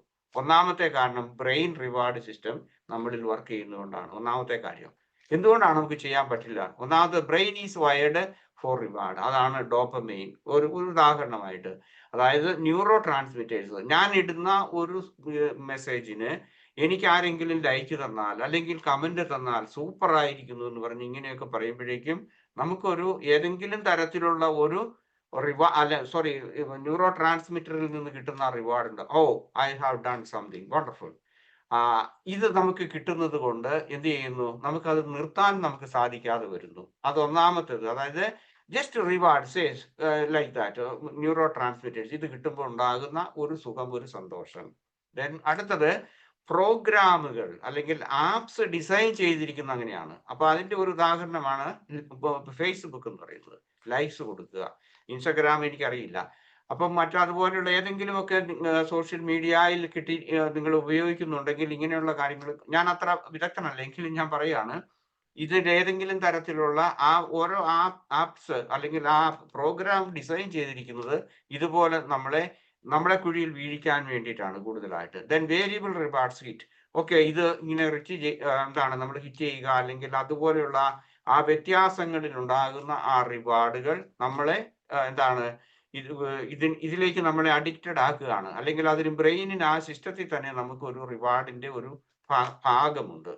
ദെൻ സാവധാനം ഈ സ്റ്റിമുലേഷൻ എന്ന് പറയുന്നത് ആദ്യമേ നമുക്ക് ഉണ്ടാകുകയില്ലെങ്കിലും സാധാരണഗതിയിൽ എന്ത് ചെയ്യുന്നു, നമ്മൾ അതിനെ കൂടുതൽ അക്സെപ്റ്റ് ചെയ്യുകയും അതുപോലെ തന്നെ ഈ നമ്മുടെ അനുദിന ജീവിതത്തിലെ പ്രവർത്തനങ്ങളിൽ നിന്ന് അല്ലെങ്കിൽ നമ്മളുടെ കോഗ്നിറ്റീവ് ആയിട്ടുള്ള ഇതിൽ നിന്ന്, ക്രിയേറ്റിവിറ്റി ഇതിൽ നിന്ന് നമ്മൾ വിത്ഡ്രോ ചെയ്യും.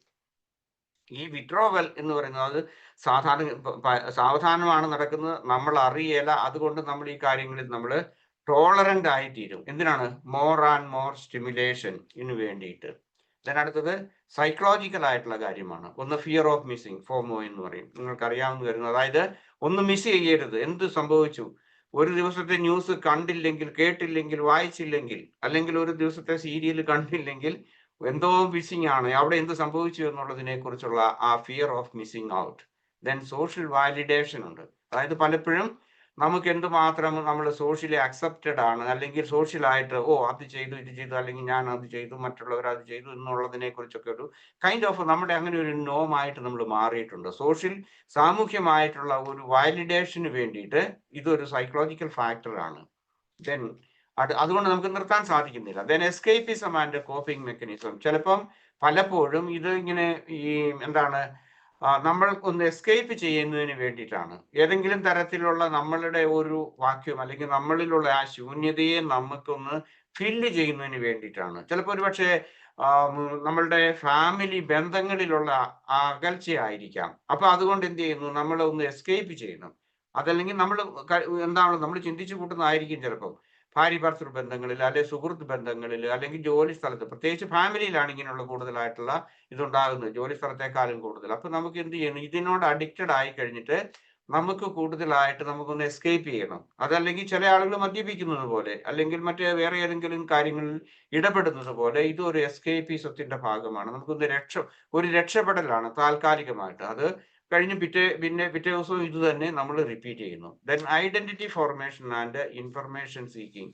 ചിലപ്പോൾ നമ്മൾ സൈക്കോളജിക്കലായിട്ട് നമ്മളുടെ ഒരു ഐഡന്റിറ്റി ഉണ്ടായിരിക്കും. ഒരുപക്ഷെ കഥാപാത്രങ്ങളുമായിട്ട് നമ്മൾ ഐഡന്റിഫൈ ചെയ്യുന്നുണ്ടായിരിക്കും. അതല്ലെങ്കിൽ നമ്മൾക്ക് കൂടുതലായിട്ട് ഇൻഫർമേഷൻ കിട്ടുന്നതിന് വേണ്ടിയിട്ടുള്ള ആ രീതിയിൽ വരാം. അത് സൈക്കോളജിക്കൽ ആയിട്ടുള്ളൊരു ആണ്. ദെൻ സോഷ്യൽ പ്രഷറിന്റെ ഒരു ഭാഗമുണ്ട്. അതുകൊണ്ടാണ് നമുക്ക് പലപ്പോഴും ഈ അഡിക്ഷൻ നമുക്ക് നിർത്താതെ പോകുന്നത്, അല്ലെങ്കിൽ I can't just stop it എന്ന് നമ്മൾ പറയുന്നതിന്റെ കാരണം സാമൂഹ്യമായിട്ട് ഓൾവേസ് ഓൺ കൾച്ചറിലാണ് നമ്മൾ ജീവിക്കുന്നത്. നമ്മുടെ ഇന്നത്തെ പ്രസന്റ് കൾച്ചർ എന്ന് പറയുന്നത് എല്ലാത്തിനോടും നമ്മുടെ ഇന്ദ്രിയങ്ങളെല്ലാം തുറന്നു വെച്ച് എല്ലാം അറിയണം, കേൾക്കണം, അങ്ങനെയുള്ള ഒരു കൾച്ചറിലാണ് നമ്മൾ താമസിക്കുന്നത്. ആ ഒരു സംസ്കാരത്തിലാണ്. ഇപ്പം ഞാൻ 70കളിൽ ഞാൻ കോളേജിൽ പഠിക്കുന്ന കാലത്ത് ഞാൻ ഓർക്കുന്നുണ്ട്, അന്നത്തെ കാലത്ത് ഏറ്റവും കൂടുതൽ, അന്ന് സോഷ്യൽ മീഡിയ ഇല്ല, ഇതൊന്നുമില്ല. പക്ഷേ നമ്മളുടെ ഇന്ത്യയിൽ ഉണ്ടായിരുന്ന ഒരു സംസ്കാരം എന്ന് പറയുന്നത് ഈ ക്രിക്കറ്റ് കളിയാണ്, അല്ലെങ്കിൽ അതിനോടുള്ള ഭ്രാന്താണ്. ഞാൻ മനസ്സിലാക്കുന്നിടത്തോളം നമ്മളുടെ ഓഫീസുകള്, കോളേജുകള്, സ്കൂളുകളിൽ വലിയ പ്രശ്നമില്ലായിരിക്കും. പക്ഷെ എല്ലാം ഒരു ഒന്നും പ്രവർത്തിക്കാത്ത ഒരു രീതിയിലാണ്. പ്രത്യേകിച്ച് ഗവൺമെന്റ് ഓഫീസുകൾ. അന്ന് ചെറിയ റേഡിയോകളൊക്കെ ഉണ്ടായിരിക്കാം. എനിക്ക് ക്രിക്കറ്റിനെ കുറിച്ചൊന്നും അറിയില്ലെങ്കിലും ഞാൻ ഒബ്സർവ് ചെയ്ത ഒരു കാര്യം ഞാൻ പറയണം. ആ കൾച്ചർ എന്ന് പറയുന്നത് ഇപ്പോഴ് ഏതെങ്കിലും ഒരു ക്രിക്കറ്റ് മാച്ച് ഒക്കെ വരുമ്പോഴേക്കും ഭയങ്കര എല്ലാവരും അത് സംസാരിക്കണം. അത് എത്ര എത്ര റൺസ് എടുത്തു, അല്ലെങ്കിൽ ഇതൊക്കെ എനിക്ക് അതേക്കുറിച്ച് അറിയത്തില്ലാത്തതുകൊണ്ട് ഞാൻ വിശദീകരിക്കുന്നില്ല. അപ്പൊ അത് സംസാരിക്കുക, അത് കൂട്ടുകാരുമായിട്ടൊക്കെ പങ്കുവെക്കുക എന്ന് പറയുന്നത് ആ കാലത്തെ, അല്ലെങ്കിൽ അത് ഒരു സംസ്കാരമായിരുന്നു, അല്ലെങ്കിൽ അത് ഒരു സോഷ്യൽ നോം ആയിട്ട് വരികയാണ്. ഇപ്പോഴും അങ്ങനെയാണ്. എന്ത് സംഭവിക്കുന്നു, എന്തെല്ലാം കാര്യങ്ങളെ കുറിച്ചുള്ള, അതായത് നമ്മൾ എല്ലാത്തിനോടും കണ്ണും കാതും എല്ലാം തുറന്നു വെച്ചിരിക്കുന്ന ഒരു culture. Then convenience and necessity ചിലപ്പോൾ സംഭവിക്കാറുണ്ട്. സോഷ്യൽ, അതായത് നമുക്കിപ്പോ ഒത്തിരി ഉപകാരങ്ങളുണ്ട്, ഒത്തിരി ഉപകാരങ്ങളുണ്ട്. അതേക്കുറിച്ച് നമുക്ക് പറയാൻ പറ്റില്ല. കാരണം പഠനത്തിൽ സഹായിക്കുന്നു, നമ്മുടെ അറിവുണ്ട്. ഇപ്പൊ നമുക്കൊരു ഒരു എന്താണ്, നമ്മൾ ഗൂഗിൾ മാപ്പ് ഫോർ എക്സാമ്പിൾ, അല്ലെങ്കിൽ നമ്മളിപ്പോ ഒരു രാജ്യത്തേക്ക് പോവുകയാണ്. പണ്ട് ഇവിടെ ഞങ്ങളൊക്കെ പുസ്തകങ്ങളൊക്കെ വാങ്ങി വെക്കുമായിരുന്നു. ആരെങ്കിലും നാട്ടിൽ നിന്ന് ടൂറിസ്റ്റുകളായിട്ട് വരുന്നുണ്ടെങ്കിൽ അവർക്ക് കൊടുത്തു വിടാൻ, അല്ലെങ്കിൽ ഇതൊക്കെ. ഇപ്പൊ ഒന്നും വേണ്ട.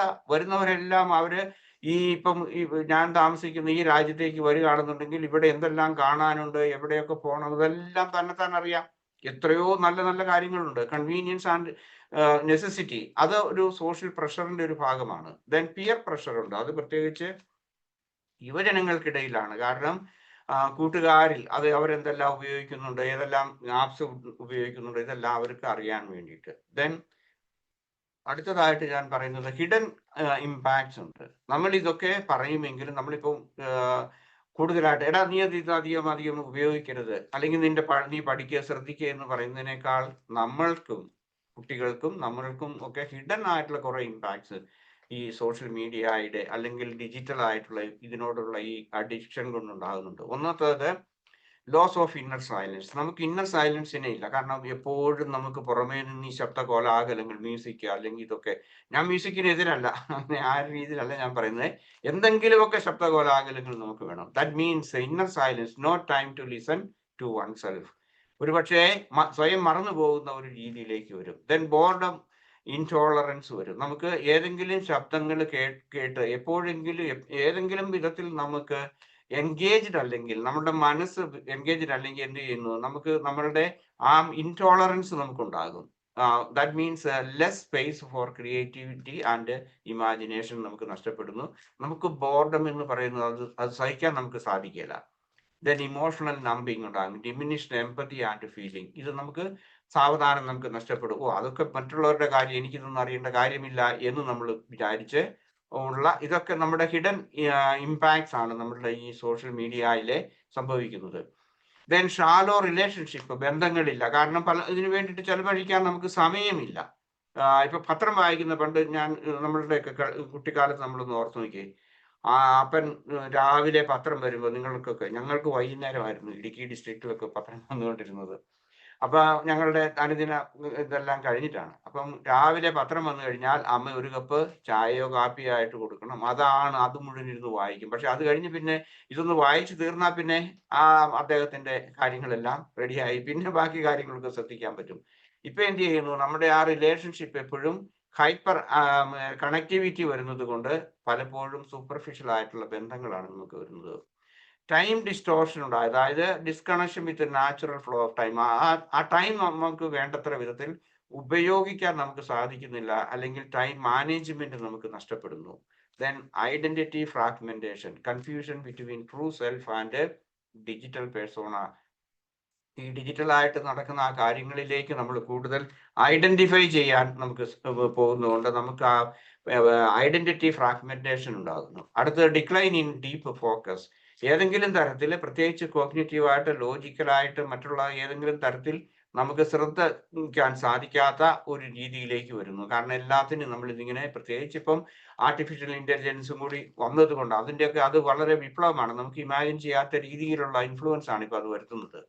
ദെൻ ഇറോഡഡ് മെന്റൽ ഓട്ടോണമി, നമുക്ക് മാനസികമായിട്ട്, അതായത് disconnection from the natural flow of time, eroded ആയിട്ടുള്ള ആ ഒരു ഓട്ടോണമി നമുക്ക് നഷ്ടപ്പെടുകയാണ് നമുക്ക് ചെയ്യുന്നത്.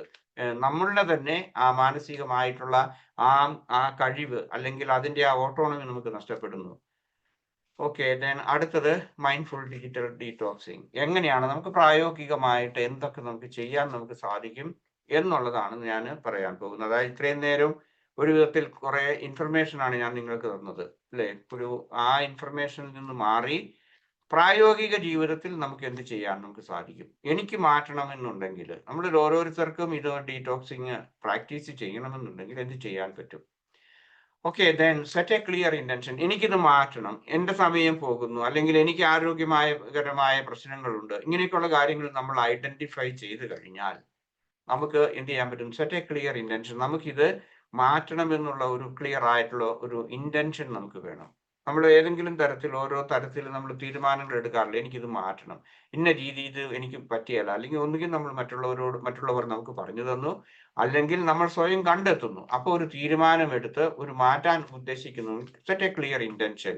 I want to reconnect with my inner peace and creativity. That's for example. അതാണ് ഓക്കെ, എനിക്ക് കൂടുതൽ എന്നെക്കുറിച്ച് തന്നെ ഒരു സെൽഫ് റിഫ്ലക്ഷന്റെ സമയം എനിക്ക് ആവശ്യമുണ്ട്, അല്ലെങ്കിൽ എൻ്റെ തന്നെ ആന്തരിക മൗനത്തിലേക്ക് എനിക്ക് പോകാനുള്ള ഒരു ഇത് വേണം. അങ്ങനെയൊക്കെയുള്ള ഏതെങ്കിലും തരത്തിലുള്ള ആ ഒരു റിയലൈസേഷൻ നമുക്ക് വേണം. Then I want to become more emotionally available to my loved ones. മറ്റുള്ളവരുമായിട്ട് എനിക്ക് കൂടുതൽ അവരോട് വ്യക്തിപരമായിട്ട് അടുക്കുന്നതിന്, അല്ലെങ്കിൽ അവരുമായിട്ട് ആഴത്തിലുള്ള ബന്ധം നിലനിർത്തുന്നതിന് താല്പര്യമുണ്ട്. ഇങ്ങനെയുള്ള ഏതെങ്കിലും തരത്തിലുള്ള ഒരു ക്ലിയർ ഇന്റൻഷൻ നമുക്ക് ആവശ്യമുണ്ട്. അടുത്തത് I want to reclaim quiet time to reflect and heal. എനിക്ക് ഏതെങ്കിലും തരത്തിലുള്ള ആ ഹീലിങ്ങിന് വേണ്ടി, സെൽഫ് ഹീലിങ്ങിന് വേണ്ടി ടൈം കണ്ടെത്തണം. ആദ്യമായിട്ട് നമുക്ക് ചെയ്യാൻ പറ്റുന്നത് കൾട്ടിവേറ്റ് സെൽഫ് അവെയർനെസ് എന്ന് പറയാം. അതായത് ഇവിടെ ഉണ്ട് ട്രാക്ക് യുവർ യൂസേജ്. എന്തുമാത്രം സമയം നമ്മൾ ഇതിനു വേണ്ടി സമയം ചെലവഴിക്കുന്നുണ്ട് എന്ന് നമ്മൾ കണ്ടെത്തുക. എത്ര സമയമാണ്, ഏത് സമയത്താണ്, രാവിലെ എഴുന്നേൽക്കുമ്പോൾ തൊട്ട് വൈകുന്നേരം കിടക്കുന്നത് വരെയുള്ള സമയം മുഴുവൻ ഇതിനു വേണ്ടി നമ്മൾ നോക്കുന്നുണ്ടോ? മുഴുവൻ നമ്മൾ നോക്കുന്നുണ്ടെന്നല്ല ഞാൻ പറയുന്നത്, എന്നാലും കൂടുതൽ സമയം എന്തുമാത്രം പോകുന്നുണ്ട്, അതേക്കുറിച്ച് നമ്മൾ അവെയർ ആകുക. Identify triggers and feelings. എന്തിനോട് ഞാൻ കൂടുതൽ അഡിക്റ്റഡ് ആകുന്നത്? എനിക്ക് എൻ്റെ ഡോപ്പമൈൻ എന്ന് പറഞ്ഞ് ഞാൻ പറഞ്ഞ അത് മോശമാണെന്നല്ല ഞാൻ പറയുന്നത്, നല്ല കാര്യം തന്നെ ഡോപ്പമൈൻ വർദ്ധിപ്പിക്കണം. അല്ലെങ്കിൽ എൻ്റെ അഡിക്ഷൻ ഏത് രീതിയിലാണ്? നെഗറ്റിവിറ്റിയോടാണോ, ന്യൂസ് ആണോ, അല്ലെങ്കിൽ സോഷ്യൽ മീഡിയയിൽ എനിക്ക് കിട്ടുന്ന ലൈക്സ് ആണോ, കമന്റ്സ് ആണോ, എന്തിനോടാണ്? അല്ലെങ്കിൽ ഇത് ഈ മൊബൈൽ ഫോൺ എടുത്തിങ്ങനെ ഉപയോഗിക്കാനുള്ള എൻ്റെ ആ ട്രിഗർ എന്താണ്? എന്തിനോടാണ് എനിക്ക് കൂടുതൽ ക്യൂരിയോസിറ്റി ഉള്ളത്, അല്ലെങ്കിൽ എൻ്റെ ഫീലിങ്സ് എന്താണ് എന്നുള്ളത് അറിയുക. Notice the pull. എന്നെ ആ വലിച്ചിഴക്കുന്ന ആ ശക്തി എന്താണെന്നുള്ളത് നമ്മൾ മനസ്സിലാക്കുക. മൈൻഡ്ഫുൾനെസ് പ്രാക്ടീസ് ചെയ്യുന്നവർക്ക് എളുപ്പത്തിൽ അത് സാധിക്കും. കാരണം they are more aware of their behavior, their thoughts, their feelings and so on. Then അടുത്തതായിട്ട് നമുക്ക് ചെയ്യാൻ പറ്റുന്ന വേറൊരു പ്രാക്ടിക്കലായിട്ട് start a tech free habit. ഇപ്പോൾ ഉദാഹരണമായിട്ട് രാവിലെ എഴുന്നേറ്റ് കഴിഞ്ഞാൽ ഞാൻ 1 മണിക്കൂർ കഴിഞ്ഞിട്ട് ഞാൻ എൻ്റെ മൊബൈൽ ഓൺ ചെയ്ത് എനിക്ക് വരുന്ന മെസ്സേജുകൾ അല്ലെങ്കിൽ അന്നത്തെ കാര്യങ്ങളെ കുറിച്ചൊക്കെ ഞാൻ ശ്രദ്ധിക്കുകയുള്ളൂ എന്ന് വേണമെങ്കിൽ അങ്ങനെ ആകാം. അത് ഓരോരുത്തരുടെ ഇഷ്ടം. അത് ഞാൻ പറഞ്ഞ അത് ഇപ്പം നിങ്ങൾക്ക് ഓരോരുത്തരുടെ വ്യക്തിപരമായിട്ടുള്ള കാര്യങ്ങളാണ്. Then digital bed time. That means നമുക്ക് ചെയ്യാവുന്ന, അതായത് കിടക്കുന്നതിന് 1-2 മണിക്കൂർ മുൻപ് മൊബൈൽ ഓഫ് ചെയ്യുക. അല്ലെങ്കിൽ ഞാനൊന്നും കാണുകയില്ല, ന്യൂസ് കാണുകയില്ല, അല്ലെങ്കിൽ മറ്റ് സോഷ്യൽ മീഡിയയിൽ ഇങ്ങനെ പരതിക്കൊണ്ട് നടക്കുകയില്ല എന്നുള്ള ഒരു തീരുമാനം നമുക്ക് എടുക്കാം പ്രായോഗികമായിട്ട്. Screen free zones. ഉദാഹരണമായിട്ട് നമ്മൾ ഭക്ഷണം കഴിക്കാൻ പോകുമ്പോൾ അല്ലെങ്കിൽ അടുക്കളയിൽ മറ്റേതെങ്കിലും സ്ഥലങ്ങളിലൊക്കെ ഇങ്ങനെ സ്ക്രീൻ ഫ്രീ സോണായിട്ട് നമ്മൾ പ്രഖ്യാപിക്കുക. എന്താണ്? ഭക്ഷണം കഴിക്കുന്ന ആ ടേബിളിൽ വെക്കുകയില്ല, അല്ലെ ബെഡ്റൂമിലേക്ക് ഇത് കൊണ്ടുപോവുകയില്ല. അപ്പൊ നമ്മൾ ഭക്ഷണം കഴിക്കുന്ന സമയത്താണെങ്കിൽ ഇത് വേറൊരു മുറിയിൽ നമ്മൾ കൊണ്ടുപോയി വെക്കുക. അങ്ങനെ ഒരു സ്ക്രീൻ ഫ്രീ ഏരിയ നമ്മൾ നമ്മുടെ വീട്ടിൽ സെറ്റപ്പ് ചെയ്യുക. Then reschedule checking. അതായത് നമ്മൾ എന്തുമാത്രമാണ് ചെക്ക് ചെയ്യുന്നുള്ള ടൈം ലിമിറ്റ്സ് ഫോർ ആപ്സ് അത് നമുക്ക് ചെയ്യാം. ഷെഡ്യൂൾ ചെക്കിങ്, അതായത് നമ്മൾ ഏതെല്ലാം തരത്തിൽ എപ്പോഴാണ് ഇത് ചെയ്യേണ്ടത് എന്നുള്ളതിനെ കുറിച്ച് നമ്മൾ ഒരു ഷെഡ്യൂൾ ഉണ്ടാക്കുക. Then turn of notification.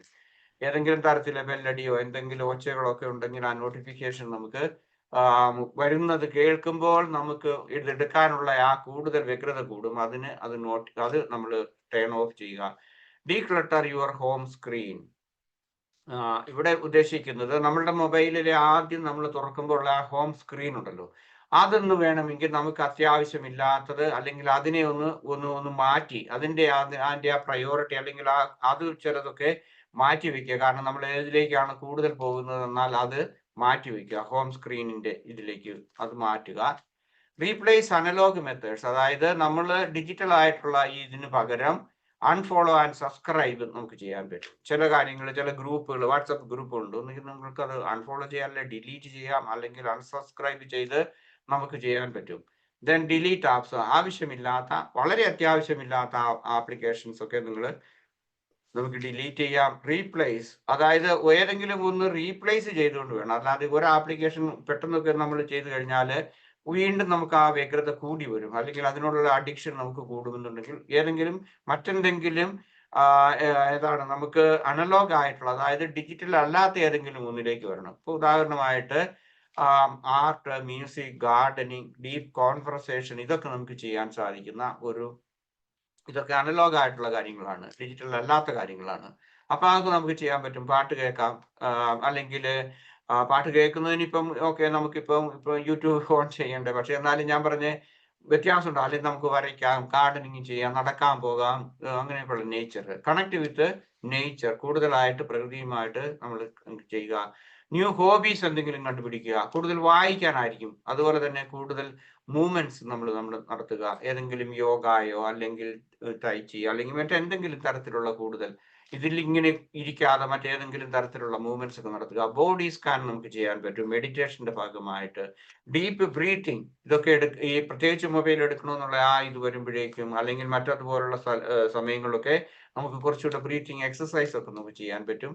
Conscious conception എന്ന് പറയും. ആസ്ക് വൈ ബിഫോർ ഓപ്പണിങ്, അതായത് നമ്മൾ ഇപ്പൊ ഞാൻ എന്തിനാ ഇത് തുറക്കുന്നത്, എന്തിനു വേണ്ടിയിട്ടാണ്, അത് ജസ്റ്റ് ഇതിങ്ങനെ സ്ക്രോൾ ചെയ്യാൻ വേണ്ടിയിട്ട് മാത്രമാണോ, അതോ മറ്റെന്തെങ്കിലും എനിക്ക് ഉദ്ദേശമുണ്ടോ? So set an intention and conscious conception, അതായത് നമ്മൾ ബോധപൂർവമായിട്ട് ഉപയോഗിക്കാൻ പഠിക്കുക.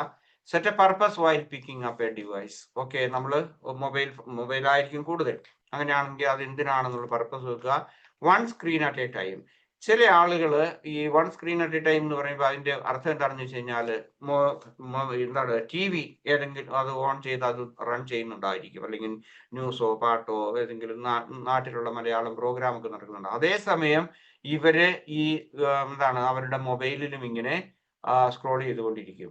അത് according to the new studies, അതായത് അത് അപകടകരമായിട്ടുള്ള ഒന്നാണ് നമ്മളെ സംബന്ധിച്ച്. കാരണം എന്താണെന്ന് വെച്ച് കഴിഞ്ഞാൽ നമ്മളുടെ ബ്രെയിനിനെ സംബന്ധിച്ച് ഒന്ന് കാണുകയും അല്ലെങ്കിൽ മറ്റൊന്ന് ഇതിങ്ങനെ ശ്രദ്ധിക്കുകയും, രണ്ട് കാര്യങ്ങൾ അത് ചെയ്യുന്നത്. നമ്മൾ പലപ്പോഴും സ്ത്രീകളെ കുറിച്ച് പറയാറുണ്ട് അവർക്ക് മൾട്ടി ടാസ്കിങ് കഴിവുണ്ടെന്ന്. പക്ഷേ ഇപ്പോൾ പുതിയ പഠനങ്ങൾ അനുസരിച്ച് multi tasking is A myth എന്നാണ് ആളുകൾ പറയുന്നത്. ആളുകൾ എന്ന് പറഞ്ഞാൽ ചെറുപ്പക്കാർ, ശാസ്ത്രജ്ഞന്മാർ പറയുന്നത്. അപ്പൊ അതുകൊണ്ട് നമ്മൾ one screen at a time. നിങ്ങൾ ന്യൂസ് കാണുന്നുണ്ടെങ്കിൽ ന്യൂസ് കാണുക, അപ്പൊ നിങ്ങൾ മൊബൈൽ മാറ്റി വയ്ക്കുക, അത് ഓൺ ചെയ്യാതിരിക്കുക. നിങ്ങൾ മൊബൈൽ ഉപയോഗിക്കുകയാണെങ്കിൽ ന്യൂസ് കാണാതിരിക്കുക, അല്ലെങ്കിൽ മറ്റെന്തെങ്കിലും ചെയ്യുക. അപ്പോൾ one screen at a time. Begin with small. നമ്മൾ ചെറിയ കാര്യങ്ങൾ നമ്മൾ ചെയ്യുക, അത് അച്ചീവ് ചെയ്യുന്നതിനെ പറ്റി നമ്മൾ ഇവാലുവേറ്റ് ചെയ്യുക. ഒരു സെൽഫ് ആയിട്ടുള്ള ഒരു ഹെൽപ്പ്, അതുപോലെ തന്നെ സന്തോഷം നമുക്ക് ഉണ്ടാകുക. എക്സ്പെക്ട് റെസിസ്റ്റൻസ്, അതായത് ഇത് പെട്ടെന്ന് തീർക്കാൻ തുടങ്ങുകയാണെന്നുണ്ടെങ്കിൽ ഞാൻ പറഞ്ഞത് നമുക്ക് റെസിസ്റ്റൻസ് ഉണ്ടാകും, അതിനെ ഓവർകം ചെയ്യണം. നമ്മളിപ്പോൾ നമ്മൾ പുകവലി നിർത്തുന്നു, അല്ലെ മദ്യപാനം നിർത്തുന്നു, ഇങ്ങനെയുള്ള കാര്യങ്ങളൊക്കെ ചെയ്യുമ്പോഴും നമുക്കൊരു ബുദ്ധിമുട്ടുണ്ടാകും ഇല്ലേ? നമ്മളുടെ ഡോപ്പമിൻ അല്ല, സോറി, നിക്കോട്ടിൻ അല്ലെങ്കിൽ മദ്യത്തിന്റെ ഇതൊക്കെ ചില ആളുകൾ ഇങ്ങനെ വിറയ്ക്കുന്നവരൊക്കെ ഉണ്ടാകും. അപ്പൊ അങ്ങനെയുള്ളതൊക്കെ നമ്മൾ അതിനെ റെസിസ്റ്റ് ചെയ്യാൻ വേണം. It is a practice, not a perfection. ആദ്യമേ നമ്മൾ അത് കൂടുതലായിട്ട് ചെയ്യുക. Find some to help you to stay on the track. അതായത് ഇപ്പൊ നിങ്ങൾ അത് ഒരു കാര്യം ചെയ്യണമെന്നുണ്ട്, അതായത് ഡിജിറ്റൽ ഡീടോക്സിങ് നടത്തണമെന്നുണ്ടെങ്കിൽ ഇപ്പൊ വീട്ടിലുള്ള ആരോടെങ്കിലും പറയുക.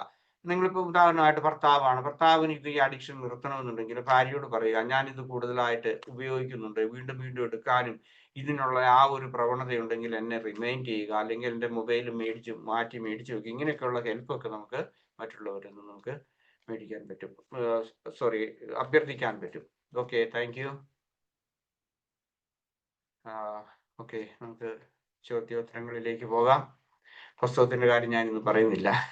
Okay, thank you sir. നാളെ വേൾഡ് ഡ്രഗ്സ് ഡേയും കൂടിയാണ്.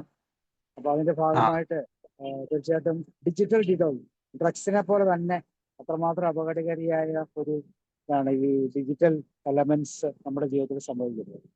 അതുമായിട്ടും വളരെ ക്രിയാത്മകമായ രീതിയിൽ നമുക്ക് ശ്രദ്ധയോടെ പെരുമാറണം, കൈകാര്യം ചെയ്യണം എന്നതാണ്. ഓക്കെ, ആർക്കെങ്കിലും എന്തെങ്കിലും സംശയം കൊണ്ട് ചോദിക്കുക, അല്ലെങ്കിൽ നമുക്ക് മെഡിറ്റേഷനിലേക്ക് പോകാം.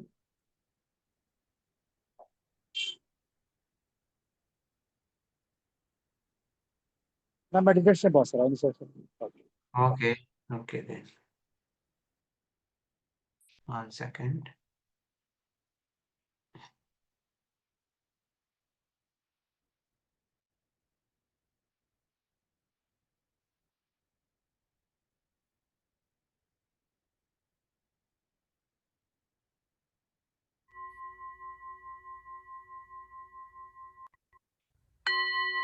കേൾക്കാമോ സാറേ? കേൾക്കാം കേൾക്കാം. ഓക്കെ, നമ്മൾ തുടങ്ങുകയാണ്. സാറേ എല്ലാവരെയും ഒന്ന് മ്യൂട്ട് ചെയ്യണം കേട്ടോ, please. Yeah, okay, let start.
ധ്യാനം അവസാനിച്ചു.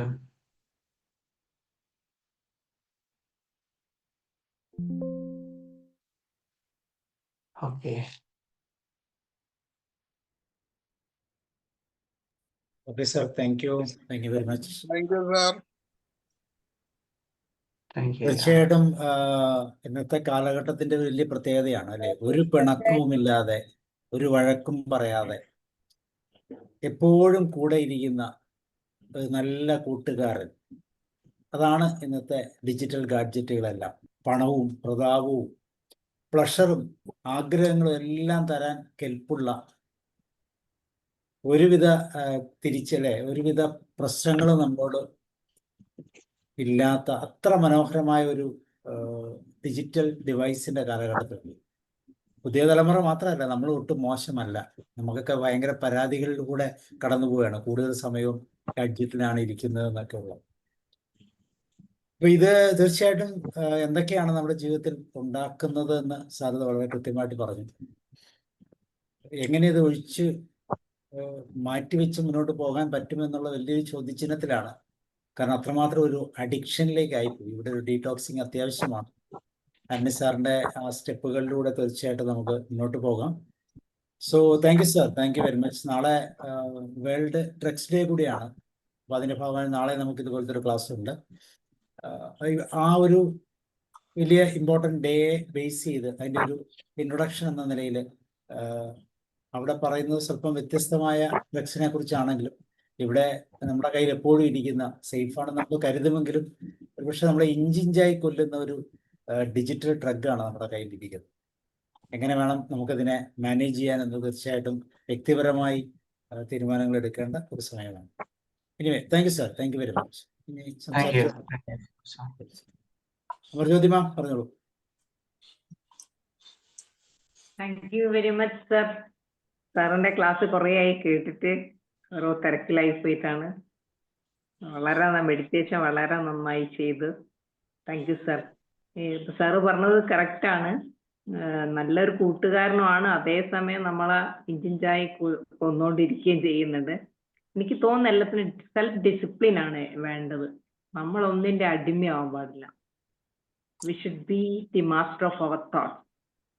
അങ്ങനെയായിരിക്കണം. നമ്മൾ എത്ര നേരം ഉപയോഗിക്കണം എന്ന് തീരുമാനിക്കേണ്ടതാണ് നമ്മളായിരിക്കും. ഒരിക്കലും നമ്മൾ സ്ലേവ് ആയി കഴിഞ്ഞാൽ പിന്നെ നമുക്ക് കൈവിട്ടു പോകും.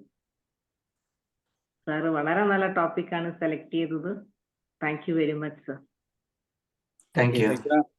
റോയ് സർ.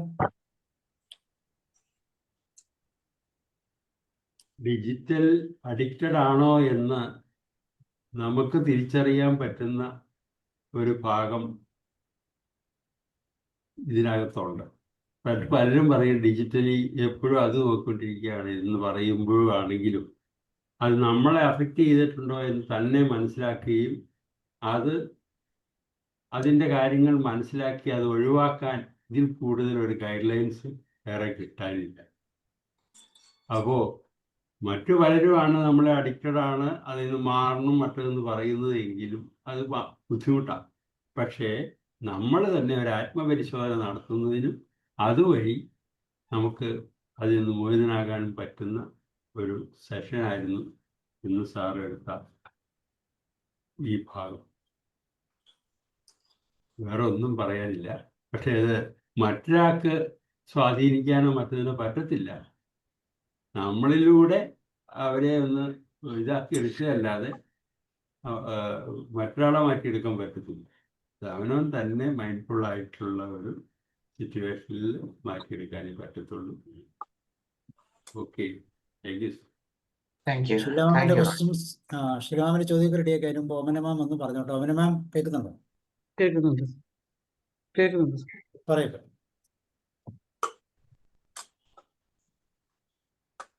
ഇത് ഈ ഡിജിറ്റൽ ഡിവൈസുകളൊക്കെ വന്നപ്പം ഇതൊന്ന് പഠിക്കാൻ വേണ്ടി കുറെ ബുദ്ധിമുട്ടിയല്ലായിരുന്നു. ആദ്യം ആർക്കും ഇതൊന്നും അറിയത്തില്ലായിരുന്നല്ലോ. ആരുടെയും കയ്യിൽ നിൽക്കുന്ന ഒരു സാധനം ആയിരുന്നില്ല. പക്ഷെ ഇത് പഠിച്ചു കഴിഞ്ഞപ്പം ആരും അതിൽ നിന്ന് ഇറങ്ങാത്തൊരവസ്ഥ. അത് പക്ഷെ നമ്മളെ പോലെയുള്ളവർക്കൊക്കെ നമുക്കിത് ഇനി മതി, വേണ്ട എന്ന് വിചാരിക്കാനൊക്കെ പറ്റും. പക്ഷെ കുട്ടികളാണ് ഇതിൻ്റെ 61% ആളുകളും ഇപ്പം ഇതിന്റെ അഡിക്റ്റഡ് ആണെന്നാണ് മനസ്സിലാകുന്നത്. അപ്പം അതിൽ കൂടുതലും ചെറിയ പ്രായക്കാരാണ്. നമ്മളെ പോലുള്ളവർ വളരെ കുറവായിരിക്കും എന്നാണ് എൻ്റെ ഒരു വിശ്വാസം. കാരണം നമുക്ക് നേരം ഉണ്ടെങ്കിൽ നമ്മൾ നോക്കും, ഇല്ലെങ്കിൽ നോക്കൂല. നോക്കാതിരിക്കാൻ നമുക്ക് പറ്റും. പക്ഷേ അത് എങ്ങനെ ഈ ഇപ്പൊ സാറ് പറഞ്ഞു നമ്മള് പിന്നെ ഒഴിവാക്കാൻ എന്തൊക്കെ ചെയ്യണം എന്ന് പറഞ്ഞപ്പോ നമ്മളൊരു ഇതിന് പകരം നമുക്ക് എക്സസൈസ് ചെയ്യാന്ന് പറഞ്ഞാലും നമ്മൾ ഒറ്റയ്ക്ക് ചെയ്യില്ല. ഒരു ഗ്രൂപ്പാണെങ്കിൽ ഓക്കെ, ഈ സമയത്ത് നമുക്ക് എല്ലാവർക്കും കൂടെ എക്സസൈസ് ചെയ്യാം, അല്ലെങ്കിൽ വേറെ എന്തെങ്കിലും ഒരു കാര്യം ചെയ്യാം എന്ന് പറഞ്ഞാൽ ഒരു ഗ്രൂപ്പിലാണെങ്കിൽ പറ്റും. ഒരാൾ ഒറ്റയ്ക്ക് അങ്ങനെ മാറിയില്ല. നാളെ ആവട്ടെ പ്രൊക്രാസ്റ്റിനേറ്റ് ചെയ്തുകൊണ്ടിരിക്കും. അപ്പം ഇത് എന്താ പറയാ, ശരീരത്തിന്റെ മനസ്സിന്റെ ആരോഗ്യം, ഒരുപാട് കാര്യങ്ങൾ നമ്മൾ വേണ്ട കാര്യങ്ങൾ നമ്മൾ പ്രൊക്രാസ്റ്റിനേറ്റ് ചെയ്യുവാണ് ഇതിൻ്റെ അകത്തോട്ട് കയറിയിട്ട് കയറുന്നവര്. പിന്നെ ചെറിയ പിള്ളേരെ ആണേലും ഇതങ്ങ് കൊടുത്തിട്ട് അമ്മമാര് അപ്പുറത്ത് വേറൊന്നും നോക്കിയിരിക്കുവാണ്. ഞാനൊരു പ്രാവശ്യം ഒരു കല്യാണത്തിന് പോയപ്പോൾ അവിടെ നല്ല പരിപാടികൾ സ്റ്റേജിൽ നടക്കുന്നുണ്ട്. അപ്പൊ ഞാൻ നോക്കുമ്പോൾ 2 ചെറിയ പിള്ളേർ ഇരുന്ന് ഇങ്ങനെ ഗെയിം കളിക്കുക. എനിക്കിത് കണ്ടിട്ട് സഹിക്കാൻ പറ്റുന്നില്ല. ഏത് പിള്ളേരാണെന്നും എനിക്കറിയത്തില്ല. ഞാൻ ആ ഫോൺ, 2 പേരും കൂടെ ഒരു ഫോണില. ഞാനപ്പോ ആ ഫോണിങ് വാങ്ങി പെട്ടെന്ന്, ഓർക്കാതെ അങ്ങ് വാങ്ങിയതാ. അറിയാത്ത പിള്ളേരാ. അപ്പൊ ഒരു രക്ഷിതാവാണെന്ന് എനിക്ക് മനസ്സിലായി. ഞാൻ ഫോൺ വാങ്ങുന്ന കണ്ടപ്പോൾ അയാളുടെ ശ്രദ്ധ കണ്ടപ്പോൾ ഞാനത് അയാളുടെ കയ്യിലോട്ട് കൊടുത്തു. അപ്പൊ പിള്ളേർക്ക് എന്നോട് നല്ല ദേഷ്യം വന്നു. പിള്ളേരെന്നെ വല്ലാതെ നോക്കുന്നുണ്ട്. അപ്പൊ ഞാൻ നോക്കുമ്പോൾ ഈ രക്ഷിതാവ് ഇരുന്ന് മെനക്കെട്ട് ഇത് തോണ്ടുക. അപ്പൊ എനിക്ക് എന്താ പോലെ ആയിപ്പോയി. ഞാന് ഇത് മേടിച്ച രക്ഷിതാവിൻ്റെയിലോട്ട് കൊടുത്തു. രക്ഷിതാവ് അവിടെ കുത്തിയിരുന്നുകൊണ്ട് ആ കുട്ടികൾക്കൊന്നുമില്ല. പക്ഷെ ആ സ്റ്റേജിൽ നടക്കുന്ന പരിപാടികളൊന്നും നോക്കുന്നില്ല. ഇവര് വന്നത് ഭക്ഷണം കഴിക്കാൻ വേണ്ടി മാത്രം. ആ ഭക്ഷണം കഴിക്കുന്ന നേരം ഒഴിച്ച് ബാക്കി സമയത്തെല്ലാം എല്ലാവരും മൊബൈലിൽ തോണ്ടുക. ഒന്നും അത് മാറ്റിയെടുക്കാൻ സാറ് പറഞ്ഞ പരിപാടികളൊക്കെ നല്ലതാണ്. പക്ഷെ ശരിയായ കാര്യങ്ങളോ സാറ് പറഞ്ഞതെങ്കിലും അതെങ്ങനെ ഓരോരുത്തരും സ്വയം ചെയ്യും എന്നുള്ളത് സംശയമാണ്. ഗ്രൂപ്പിലാണെങ്കിൽ മാത്രമേ ഗ്രൂപ്പാകാൻ പറ്റുമോ? അങ്ങനെ ഗ്രൂപ്പിന് മാത്രമേ അങ്ങനെ ചെയ്യാൻ പറ്റുള്ളൂ. ഒറ്റയ്ക്ക് ആരും മാറിയില്ല. അല്ലെങ്കിൽ പിന്നെ നമ്മളെ പോലെയുള്ള കുറച്ചും കൂടി മുതിർന്ന ആളുകളാണെങ്കിൽ പറ്റും. Thank you sir. നല്ല നാളത്തെ ഇതിനും കൂടെ പറ്റിയൊരു സബ്ജക്റ്റ് ആയിരുന്നു. Thank you sir. സലിജ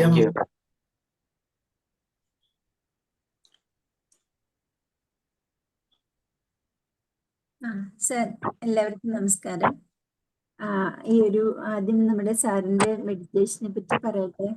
ഞാൻ റെയറായിട്ടാണ് ഇത്ര ഡീപ്പായിട്ട് പോയിട്ടുള്ളത്. ഇന്ന് അതുപോലെ എന്താ പറയുക, സെൻസ് ഓർഗൻസിനെ പറ്റിയുള്ള ഒരു ചിന്ത പോലും ഉണ്ടായില്ല. ഞാൻ ലാസ്റ്റ് നോക്കുമ്പോൾ ഈ കയ്യില് മുദ്ര വെച്ചിട്ടാണ് പിടിച്ചത്. അപ്പൊ അത് നമുക്ക് സെൻസ് ചെയ്യുന്നുണ്ടായിരുന്നില്ല പിടിച്ചിട്ടുണ്ടെന്നുള്ള പോലും. അതായത് ആ ഒരു ഹയർ, കുറച്ചുകൂടി ഭയങ്കര ഹയർ അല്ലെങ്കിൽ പോലും കുറച്ചുകൂടി ഡീപ്പായിട്ട് പോകാൻ പറ്റി. സാറിന് ഒരുപാട് നന്ദി. പിന്നെ സാറ് ഇങ്ങനെ സെൻസ് ഓർഗൻ നോക്കുമെന്ന് പറയുമ്പോഴാണ് ഞാൻ പെട്ടെന്ന് അതിലേക്ക് പോകുന്നത്.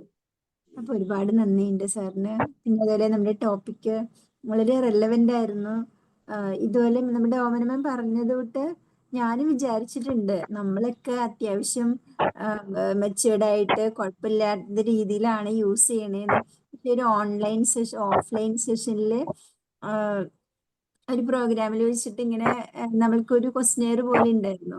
അപ്പൊ അതിനകത്ത് ഞെട്ടലോടെ മനസ്സിലായത് ആ ഒരു ബോർഡർ ലൈനിലാണ് നിൽക്കുന്നത് എന്നുള്ളതാണ്. നമ്മൾ യൂസ് ചെയ്യണത് ആവശ്യത്തിന് മാത്രമാണ്. ഇപ്പൊ ക്ലാസ്സുകൾ അല്ലെങ്കിൽ മെഡിറ്റേഷൻ, ഇതുപോലെ യോഗ അങ്ങനെയുള്ള ക്ലാസ്സുകളിൽ മാത്രമാണ് നിൽക്കുന്നത് എങ്കിൽ പോലും അത് ടൈം എടുക്കുന്നത് കൂടുതലാണെന്ന ഒരു സത്യം അപ്പൊ എനിക്കൊരു ഫീൽ ചെയ്തു. നമ്മളും അതിൽ നിന്ന് കുറച്ചുകൂടി ഡിറ്റാച്ച്ഡ് ആവേണ്ടതുണ്ടെന്നുള്ളത്. നമ്മൾ സാധാരണ വിചാരിക്കുക നമ്മള് സ്റ്റഡി പർപ്പസിന് അല്ലെങ്കിൽ ആവശ്യമുള്ള കാര്യത്തിനാണ് യൂസ് ചെയ്യുന്നതെന്നാണ് നമ്മുടെ ധാരണ. പക്ഷെ അതുപോലും കൂടുതലാ. അതുപോലെ കുട്ടികൾ ചോദിക്കണേ, അമ്മ എടുക്കുന്നുണ്ടല്ലോ, ഫോൺ വിളിക്കാനാണോ, അമ്മ എടുക്കുന്നുണ്ടോ ഇല്ലയോ അത് പറയൂ എന്ന് പറയുമ്പോൾ നമുക്ക് അവരുടെ അടുത്തൊന്നും പറയാനില്ല എന്നുള്ളതാ. അപ്പൊ നമ്മളും ഏത് പർപ്പസിനായിക്കോട്ടെ നമ്മളും കുറച്ചും കൂടെ അതിനെ മാറ്റി വെക്കേണ്ടതുണ്ട് എന്ന് നമ്മള് ചിന്തിച്ചിട്ട് അതിൽ നിന്ന് മാറേണ്ടതുണ്ട്. അപ്പൊ നല്ലൊരു ടോപ്പിക്കായിരുന്നു. വളരെ ഉള്ളിലേക്ക് കടന്നു കയറുന്ന പോലെ സാറ് പറഞ്ഞു. ഒരുപാട് നന്ദിയുണ്ട്. Thank you sir. Josh sir കൂടെ പറയും. നമസ്കാരം സാറേ. ആന്റണി സാറിന് ഒരുപാട് നന്ദി. ഞാനും കുറച്ചു ദിവസത്തെ ഒരു ഇടവേളയ്ക്ക് ശേഷമാണ് ഈ ക്ലാസ്സിൽ പങ്കെടുക്കുന്നത്. ഓക്കെ, അപ്പോ എൻഡോസൾഫാൻ അല്ലെങ്കിൽ ഫുരഡാൻ ഇതൊക്കെ വിഷമാണെന്ന് പൊതുവെ എല്ലാവർക്കും അറിയാം. ഇപ്പൊ MDMA-യും അല്ലെങ്കിൽ അതുപോലെയുള്ള സാധനങ്ങളും മാരകമാണെന്ന് പലർക്കും അറിയാം. എന്നാൽ ഈ കയ്യിലിരിക്കുന്ന ഈ നിത്യവും ഉപയോഗിച്ചുകൊണ്ടിരിക്കുന്ന ഈ സാധനം അതിന്റെ പിന്നിൽ ഒരു വിഷ എലമെന്റ് ഉണ്ട് എന്ന് തിരിച്ചറിഞ്ഞു തുടങ്ങി വരുന്നുണ്ട്. തീരെയും ഇല്ലെന്നൊന്നും പറയാൻ പറ്റില്ല, പക്ഷെ അതിൽ നിന്ന് മുക്തമാകുന്നില്ല എന്ന് മാത്രം അറിഞ്ഞുകൊണ്ട് വിഷം കുടിക്കുന്നുണ്ട്. അപ്പോ ഞാൻ ഈ ക്ലാസ് തുടങ്ങുന്നതിന് മുമ്പ് എൻ്റെ ഒരു സഹോദരി വിളിച്ചിരുന്നു. അപ്പോൾ സഹോദരിയുടെ മകളുടെ മകൾ, എനിക്ക് തോന്നുന്നു അവള് കൊച്ചു 1-ാം ക്ലാസ്സിലായിട്ടുണ്ടോ എന്ന് എനിക്കൊരു സംശയമുണ്ട്. അപ്പൊ ഞങ്ങൾ സംസാരിച്ചുകൊണ്ടിരുന്നപ്പോ അവള് ഭയങ്കരമായി വഴക്കുണ്ടാക്കുകയാണ്. എന്തിനാണ്? ഈ ഫോണിന് വേണ്ടിയിട്ടാണ്, ഗെയിം കളിക്കാനുള്ള ഫോണിന്. അപ്പൊ എന്നോട് പുള്ളിക്കാരത്തി ചോദിച്ചു, വെച്ചോട്ടെ, അവളിവിടെ കിടന്ന് വല്ലാത്ത പ്രശ്നമാണ്. ഞാൻ പറഞ്ഞു വെച്ചോളൂ. അപ്പൊ എനിക്കും സന്തോഷമായി. അപ്പൊ ഈ ക്ലാസ് തുടങ്ങുന്ന സമയമായി. ഓക്കെ, അപ്പോ ഞാനൊന്നും മിണ്ടാൻ പോയില്ല. ഇപ്പൊ പ്രത്യേകിച്ച് അങ്ങനെയൊന്നും ആരോടും പറയാറില്ല. പറഞ്ഞാൽ അത് ചിലപ്പോൾ അപകടമായി പോകുന്നത് കൊണ്ടും നമ്മളെയൊക്കെ വല്ലാത്ത രീതിയിൽ ചിലപ്പോൾ കാണും. ഈ തോട്ടിലേക്കൊക്കെ ഈ ചാപ്പ് ചവറും ഞങ്ങളുടെ പ്രദേശത്ത് അതൊക്കെ വലിയ മത നേതാക്കളായിട്ട് ഈ പ്രാദേശിക നേതാക്കളായും അയൽക്കൂട്ടത്തിന്റെയോ അല്ലെങ്കിൽ കുടുംബശ്രീയുടെ ഒക്കെ വലിയ നേതാക്കളാണ് ചെയ്യുന്നതെന്നുള്ളതൊക്കെ കാണുമ്പോൾ എനിക്ക് വളരെ വേദന തോന്നാറുണ്ട്. പണ്ടൊക്കെ ഞാൻ പ്രതികരിക്കുമായിരുന്നു, ഉടൻ പ്രതികരിക്കും. ഇപ്പൊ വേണ്ട, കാലം നമ്മളെ ചിലതെല്ലാം പഠിപ്പിച്ചത് കൊണ്ട് വേണ്ട, വീട്ടുകാരത്തെയും സമ്മതിക്കില്ല, എന്തിനു വെറുതെ ആവശ്യമില്ലാത്ത വല്ലാപ്പിന് പോകുന്നു. അപ്പൊ ഞാൻ പറഞ്ഞു വന്നത്, അവൾക്ക് ആ ഫോൺ പെങ്ങൾ കൊടുത്തു. അങ്ങനെ ഞങ്ങള് ചർച്ച അവസാനിപ്പിച്ചു. പക്ഷെ ചെയ്തത് വലിയൊരു അപകട സംഗതിയാണെന്ന് അവർ തിരിച്ചറിഞ്ഞിട്ടുണ്ടോ എന്ന് എനിക്ക് അറിഞ്ഞുകൂടാ. അപ്പോ ഇന്ന് കുറെ ആളുകളൊക്കെ ഇത് ക്ലാസ്സുകളിലൂടെയോ അല്ലാതെയോ ഒക്കെ ഇത് കേട്ടിട്ടുണ്ട്. ഇങ്ങനെ കണ്ടമാനം മൊബൈൽ ഉപയോഗിക്കുന്നതോ അല്ലെങ്കിൽ ഇങ്ങനത്തെ സാധനമൊക്കെ ഒരുപാട് മണിക്കൂറുകൾ ഉപയോഗിക്കുന്നത് തെറ്റാണ് അല്ലെങ്കിൽ ശരിയല്ലാത്തൊരു കാര്യമാണ് എന്നൊക്കെ ആളുകൾ കേട്ടിട്ടുണ്ടെങ്കിലും ഒഴിവാക്കാൻ സാധിക്കുന്നില്ല. ഈ പശ്ചാത്തലത്തിൽ കൂടിയാണ് സാറിന്റെ ഈ ക്ലാസ്സിനെ കേൾക്കാൻ പറ്റിയത്. അതുകൊണ്ട് ചെറുപ്പക്കാർ മാത്രമൊന്നുമല്ല, നമ്മളിലുമൊക്കെ ഇതിന്റെ ചെറിയ അംശമൊക്കെ ഇല്ലായിരിക്കൊന്നുമില്ല. ഞാനിപ്പോ ബോധപൂർവം കുറച്ചോണ്ടിരിക്കുക, അല്ലാതെ നിവൃത്തിയില്ല എന്ന് എനിക്ക് മനസ്സിലായി. പണ്ട് ഞാനൊക്കെ വലിയ ക്രൈസ് ആയിരുന്നു. ഇത് എല്ലാവർക്കും എല്ലാ മെസ്സേജിനും മറുപടി ഇടണം, ഇതെല്ലാം വായിച്ചു തീർക്കണം. എനിക്ക് തോന്നുന്നു ഒരു 100-ലധികം ഗ്രൂപ്പ് ഉണ്ട്. ഞാൻ കുറെ അധികമൊക്കെ ഡിലീറ്റ് ചെയ്തു. ഇതിൻ്റെ അകത്തൊക്കെ വരുന്ന കാര്യങ്ങൾ ഒറ്റ ഇപ്പൊ നോക്കിയില്ല, എല്ലാം ഒറ്റയടിക്ക് തന്നെ ക്ലിയർ ചെയ്യാം. ഒറ്റ ഗ്രൂപ്പ് ഞാൻ ഡിലീറ്റ് ചെയ്തിട്ടില്ല, കാരണം അത് വേണ്ട. അതിൻ്റെ അകത്തെ ചില ആളുകളോടൊക്കെ ചില ബന്ധങ്ങളുള്ളത് കൊണ്ട് നമ്മളതിൽ നിന്ന് എക്സിറ്റ് ആയെന്ന് വേണ്ടെന്നുള്ള നിലയിൽ അതോടെ ഇരിപ്പുണ്ട്. പക്ഷെ എനിക്കൊരു പണിയത് ഇത് മുഴുവൻ ക്ലിയർ ചെയ്യുക എന്നുള്ളത്. ക്ലിയർ ചെയ്താൽ ഇതിൻ്റെ അകത്ത് കിടക്കുമല്ലോ, അപ്പൊ അതിന് വേറെ പണി ചെയ്യണം.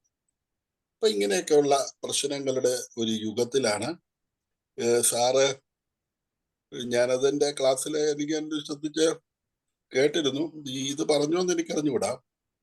കുറച്ചു നേരം അതിനൊരു സമയമൊക്കെ പറയുന്നുണ്ട്, ഞാനത് വായിച്ചിട്ടുണ്ട്. ഇങ്ങനെ കുനിഞ്ഞിരുന്നാൽ, ഈ പെടലി കുനിഞ്ഞ് ഒരു നിശ്ചിത സമയം, സാർ മൊബൈലിന്റെ കാര്യത്തെ കുറിച്ച് പറഞ്ഞു. അപ്പൊ എനിക്ക് തോന്നുന്നത് പറഞ്ഞിട്ട് ഞാനത് ശ്രദ്ധിച്ചിട്ട് എനിക്കത് അത്ര അങ്ങോട്ട് പറഞ്ഞു എന്ന് എനിക്കറിഞ്ഞില്ല. അതുകൊണ്ട് മാത്രമാണ് ഞാനിപ്പം ഒന്ന് പറയുന്നത്. കുനിഞ്ഞിരുന്നാൽ ഉണ്ടാകുന്ന അപകടം അത് എനിക്ക് മനസ്സിലായിട്ടുണ്ട്. എനിക്ക് കുനിഞ്ഞിരുന്നേ ഇത് ചെയ്യാൻ പറ്റത്തുള്ളൂ, വേറെ മാർഗമൊന്നും ഇല്ലാത്തതുകൊണ്ട് ഞാൻ ചെയ്തുകൊണ്ടിരുന്നത് കുനിഞ്ഞിരുന്നാണ്. എത്രയോ മണിക്കൂറൊക്കെ ഒരു 3-4 കൊല്ലം മുമ്പ് ഞാൻ ഇരുന്നിരുന്നു. അതിന്റെ ഒരു തിക്താനുഭവം കൂടിയാണ് ഞാൻ ഇപ്പോൾ അനുഭവിച്ചുകൊണ്ടിരിക്കുന്നതെന്നൊക്കെ എനിക്ക് ചിലപ്പോഴൊക്കെ തോന്നാറുണ്ട്. അപ്പോൾ ഇപ്പൊ ഞാൻ കുറെ അധികം അതിൽ നിന്ന് മുക്തമായി, വളരെ വളരെ മുക്തമായി. ഒരാളുടെയും ഫോർവേഡ് മെസ്സേജ് ഞാൻ ഫോർവേഡ് ചെയ്യില്ല, ഒന്നും ചെയ്യത്തില്ല. ഞാൻ എഴുതിയിരിക്കുന്ന 1-2 കാര്യമുണ്ട്, അത് തൽക്കാലം കുറച്ച് നാളൂടെ അത് ചെയ്യും. അതുമൊക്കെ ഞാൻ അധികം വൈകാതെ നിർത്തണമെന്ന് തന്നെ വിചാരിക്കും. ഒരു കാര്യമില്ല. ഞാനും ഒക്കെ വിചാരിച്ചുകൊണ്ടിരുന്ന ഇതെല്ലാം ചെയ്തതുകൊണ്ട് വലിയ കാര്യം സമൂഹത്തിൽ നടന്നുകൊണ്ടിരിക്കുകയാണെന്നാ വിചാരിക്കുന്നത്. ഒരു കുന്തവും ഇല്ലെന്ന് ഞാൻ തിരിച്ചറിഞ്ഞിട്ടുണ്ട്. ഞാൻ അതിന് ചില സമയത്തൊക്കെ ചില ടെക്നിക്കൊക്കെ പ്രയോഗിക്കാറുണ്ട്. പക്ഷെ വളരെ അത്യപൂർവമായിട്ട് ചില ആളുകളോട് എന്റെ പൊന്നു സാറേ നിർത്തല്ലേ ഇത് തുടങ്ങണേ, വളരെ അങ്കിലി പരിമിതമായ ആളുകൾ. ഓക്കെ, ഞാൻ പറഞ്ഞു പോകുന്നില്ല.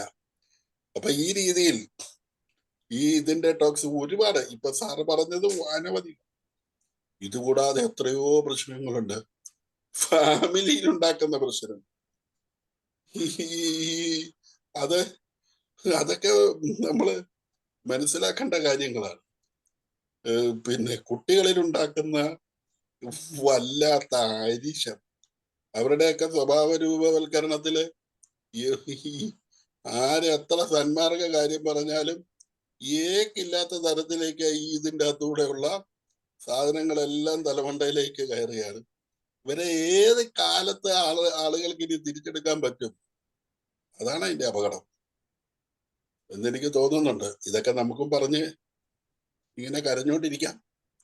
എന്തെങ്കിലും എല്ലാവരും തിരിച്ചറിയട്ടെ. കുറെ പേര് തിരിച്ചറിഞ്ഞിട്ടുണ്ട്, കുറെ പേര് വളരെ ഇത് തിരിച്ചറിഞ്ഞിട്ടുണ്ട്. ആ നിയന്ത്രണം പാലിക്കാൻ പറ്റുന്നവർക്ക് കുറച്ച് ആശ്വാസം കിട്ടും. അങ്ങനെ ആരെങ്കിലും ഒക്കെ ആശ്വസിക്കട്ടെ.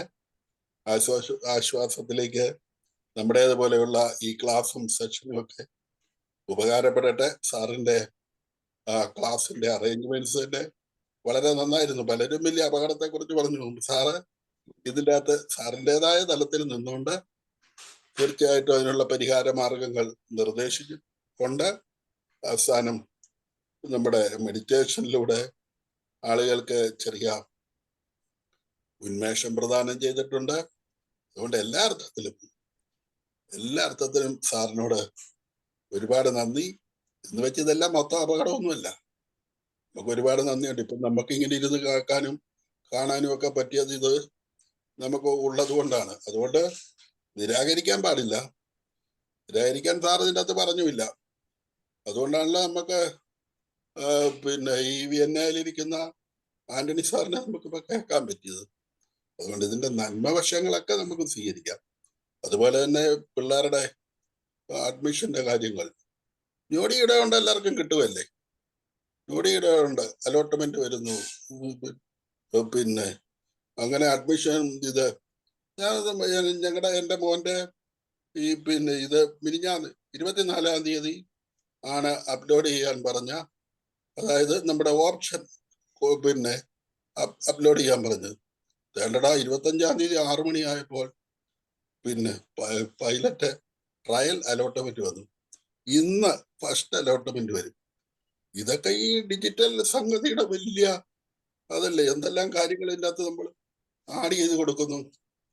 അതെല്ലാം ഇവൻ തന്നെ എല്ലാം നോക്കി കൃത്യമായി ചെയ്തു തന്നിട്ട് നമ്മുടെ മുന്നിൽ എത്തിക്കുന്നു. അതുകൊണ്ട് ഇതിന്റെ നന്മവശങ്ങളെയൊക്കെ ആളുകളെ പഠിപ്പിക്കുക, അതാണ് സ്വീകരിക്കേണ്ടതെന്ന് പറയുക.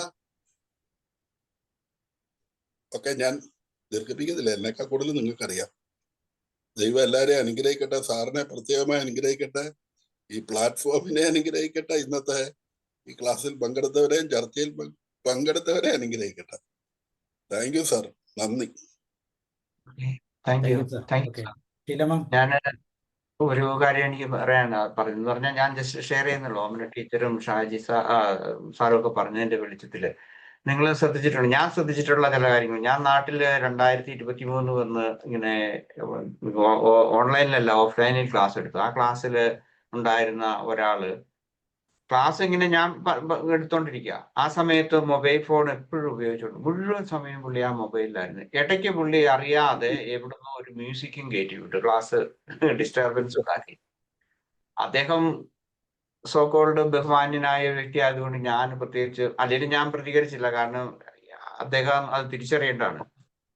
ഞാൻ മറ്റൊരു കാര്യം, ഇവിടെ ഈ ഇതുപോലെ പ്ലാറ്റ്ഫോം ഈ ഓൺലൈനിൽ ഞാൻ ക്ലാസ് എടുക്കുമ്പോൾ ചില ആളുകൾ വീഡിയോ ഓൺ ചെയ്തിട്ട് ഈ മൊബൈൽ ഫോൺ എനിക്ക് തോന്നുന്നു അവർ ഏത് ഡിവൈസിലാണ് കാണുന്നതെന്ന് എനിക്കറിയത്തില്ല. ഒരാൾ ഇങ്ങനെ ചിലരിങ്ങനെ ഇതിങ്ങനെ തോണ്ടിക്കൊണ്ടിരിക്കുന്നത് ഞാൻ കണ്ടിട്ടുണ്ട്. അപ്പൊ അവര് കേൾക്കുന്നുണ്ട്.